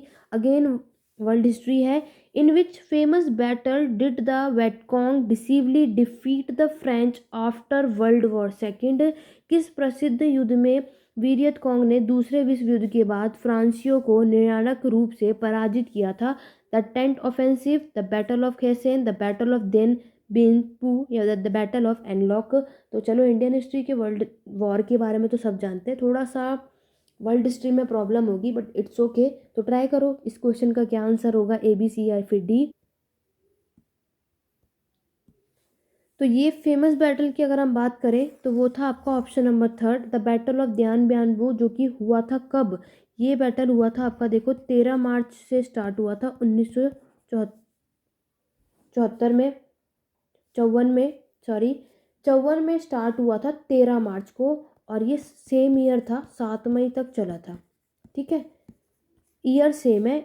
ये वाला बैटल था, ये आपको याद रखना है, ठीक है। और वैसे 1 महीना 3 वीक आपका ये अच्छा खासा चला था, और 3 दिन के लिए मैच चला था अच्छे खासे तरीके से। तो यहाँ पर ये बैटल हुआ था, ठीक है, इतना खासा आप याद नहीं कर सकते, एक आध क्वेश्चन वर्ल्ड हिस्ट्री के थोड़े टफ पूछे गए हैं, तो लेकिन इसी तरीके से आते हैं। तो इसका आंसर ऑप्शन नंबर सी था। चलिए अगेन यहाँ से, what is the 777 incident associated with? 777 दोहरा 7 घटना का एक संबंध किससे है? ऑप्शन है, a bridge in China crossed by the traveller Marco Polo which collapsed in 1931, the incident which started the Sino Japanese war in 1894, the beginning of the Japanese attack on China from Manchuria in 1937, या इनमें से कोई भी नहीं, 1 2 3? तो जल्दी से बताइए इस क्वेश्चन का राइट आंसर क्या होगा? हिंदी वाले स्टूडेंट आप यहाँ देख सकते हो, लो अब जल्दी से पढ़ो और बताओ इस क्वेश्चन का राइट आंसर क्या होगा। तो यहाँ पर अगर हम इस क्वेश्चन की बात करते हैं, ठीक है, आपका देखो मार्को पोलो का जो ब्रिज इंसिडेंट हुआ था, इसमें नो डाउट जो आपका मार्को पोलो है, यहाँ पर ये 777 इंसिडेंट जब हुआ था, तो bridge China in crossed by the traveller Marco Polo which collapsed in 1931। लेकिन अगर मैं बात करूँ कि हाँ ये ब्रिज आपका गिरा भी था, नो डाउट, और जो बिगिनिंग हुई थी, जापानीज ने अटैक भी किया था चाइना पे 1937 में किया था, ये भी बात सही है। लेकिन और इंसिडेंट हुआ था आपका चाइनो जापानीज वॉर 1894। तो ये चीज़ें हमें इस समय पर देखने को मिलती है, इसमें कोई बात गलत नहीं है। लेकिन अगर मैं बात करूँ यहाँ पर आपके गलत इसलिए क्यों है, ये 1937 में नहीं, ये 1931 में हुआ था जहाँ तक मेरे को पता है।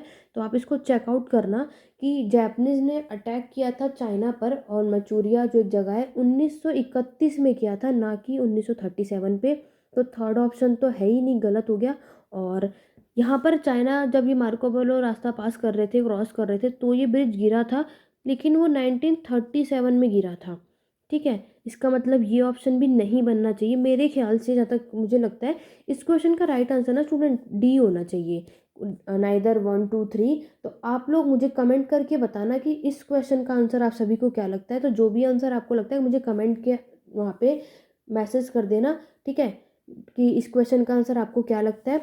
बाकी चलिए एक बार यहाँ पे देखते हैं। यहाँ पर इस क्वेश्चन का आंसर दिया हुआ नहीं है, लेकिन जहाँ तक मेरे को लगता है कि इस क्वेश्चन का आंसर डी होगा। बाकी आप सबको क्या लगता है, अगर मैं कहीं पे गलत हूँ आप मुझे कमेंट करके ज़रूर बताना कि इस क्वेश्चन का आंसर सही क्या हो सकता है। ठीक है, आगे बढ़ते हैं। नेक्स्ट है, which of the following leftist politician was murdered by the fascist in Italy इन 1924। इनमें से किस वामपंथी राजनेता की 1924 में इटली में फासिस्ट द्वारा हत्या की गई थी? एंटोनियो ग्राम्सी, पी टोग्लियत्ती, गैमिको मैटियोती या फिर पेत्रो नैनी? तो जल्दी से बताओ ए बी सी या डी में से राइट आंसर क्या होगा। ठीक है, अगर हम बात करें इसमें से किसकी हत्या की गई थी, तो राइट आंसर क्या है, ऑप्शन नंबर थर्ड, जियाकोमो माटेओटी। आपका राइट आंसर इसका सी है। क्लियर हो गया, चलो आगे बढ़े, सी इसका बिल्कुल सही आंसर है। चलो नेक्स्ट देखेंगे। नेक्स्ट वर्ल्ड हिस्ट्री का 7वां क्वेश्चन देखोगे, which of the following famous philosophers of the 20th century was closely associated with Hitler and the Nazi party in the Germany. इनमें से 20वीं सदी में कौन सा प्रसिद्ध दार्शनिक जर्मनी में हिटलर और नाजी पार्टी के साथ निकटता से जुड़ा था? माइकल फोकाल्ट, मार्टिन हेड्रेजर या फिर जैक्वे डेरियर या फिर एडमेंट हसनल? तो इस क्वेश्चन का राइट आंसर अगर हम बात करेंगे ऑप्शन नंबर बी हैगा। ठीक है, तो बी राइट आंसर है। आगे बढ़ेंगे नेक्स्ट क्वेश्चन की तरफ। नेक्स्ट क्वेश्चन देखेंगे अपने वर्ल्ड हिस्ट्री का। 8 क्वेश्चन आपसे पूछा गया है।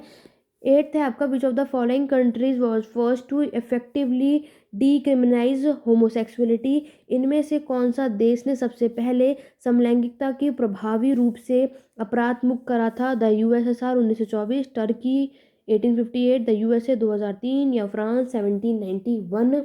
तो जल्दी से बताइए क्वेश्चन का 8 का right answer A B C या डी इनमें से क्या हो सकता है। तो अगर हम बात करें इसका राइट आंसर क्या हो सकता है, ऑप्शन डी फ्रांस का है, 1971। क्लियर हो गया यहाँ तक। चलो आगे बढ़ेंगे। क्वेश्चन नंबर 9 देखोगे। 9 में आपसे पूछा है, which of the following historian वो will you not associated with the France Annales school of historiography. आप इनमें से कौन से इतिहासकार में French Annales school of the इतिहास काल था आपका, हिस्टोरियोग्राफी था, से नहीं जुड़े हैं? Marc Bloch, Alfred Soboul, Fernand Braudel, Philippe Eris?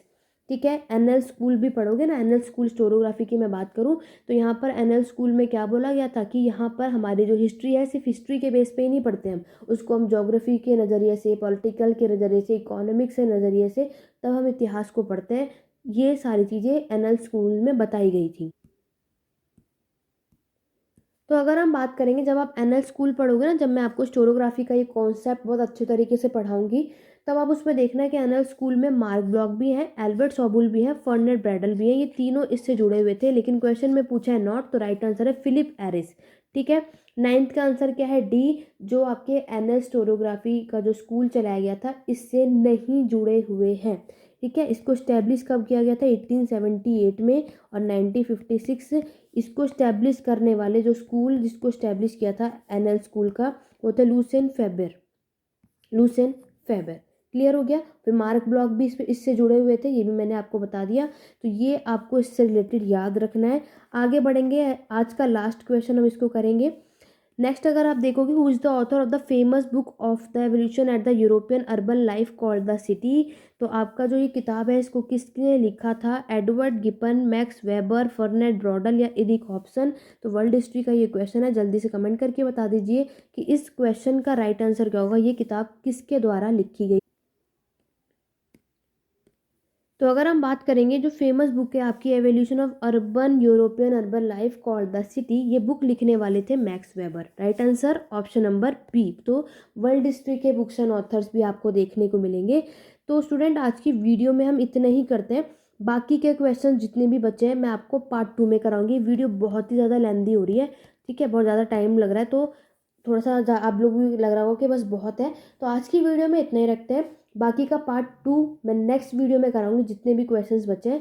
इस वीडियो को देखने के लिए मान लो कि बहुत लोगों को ये वीडियो मिलती नहीं है, डिस्क्रिप्शन बॉक्स में इसका लिंक मैं अपलोड कर दूंगी जब भी ये वीडियो आएगी।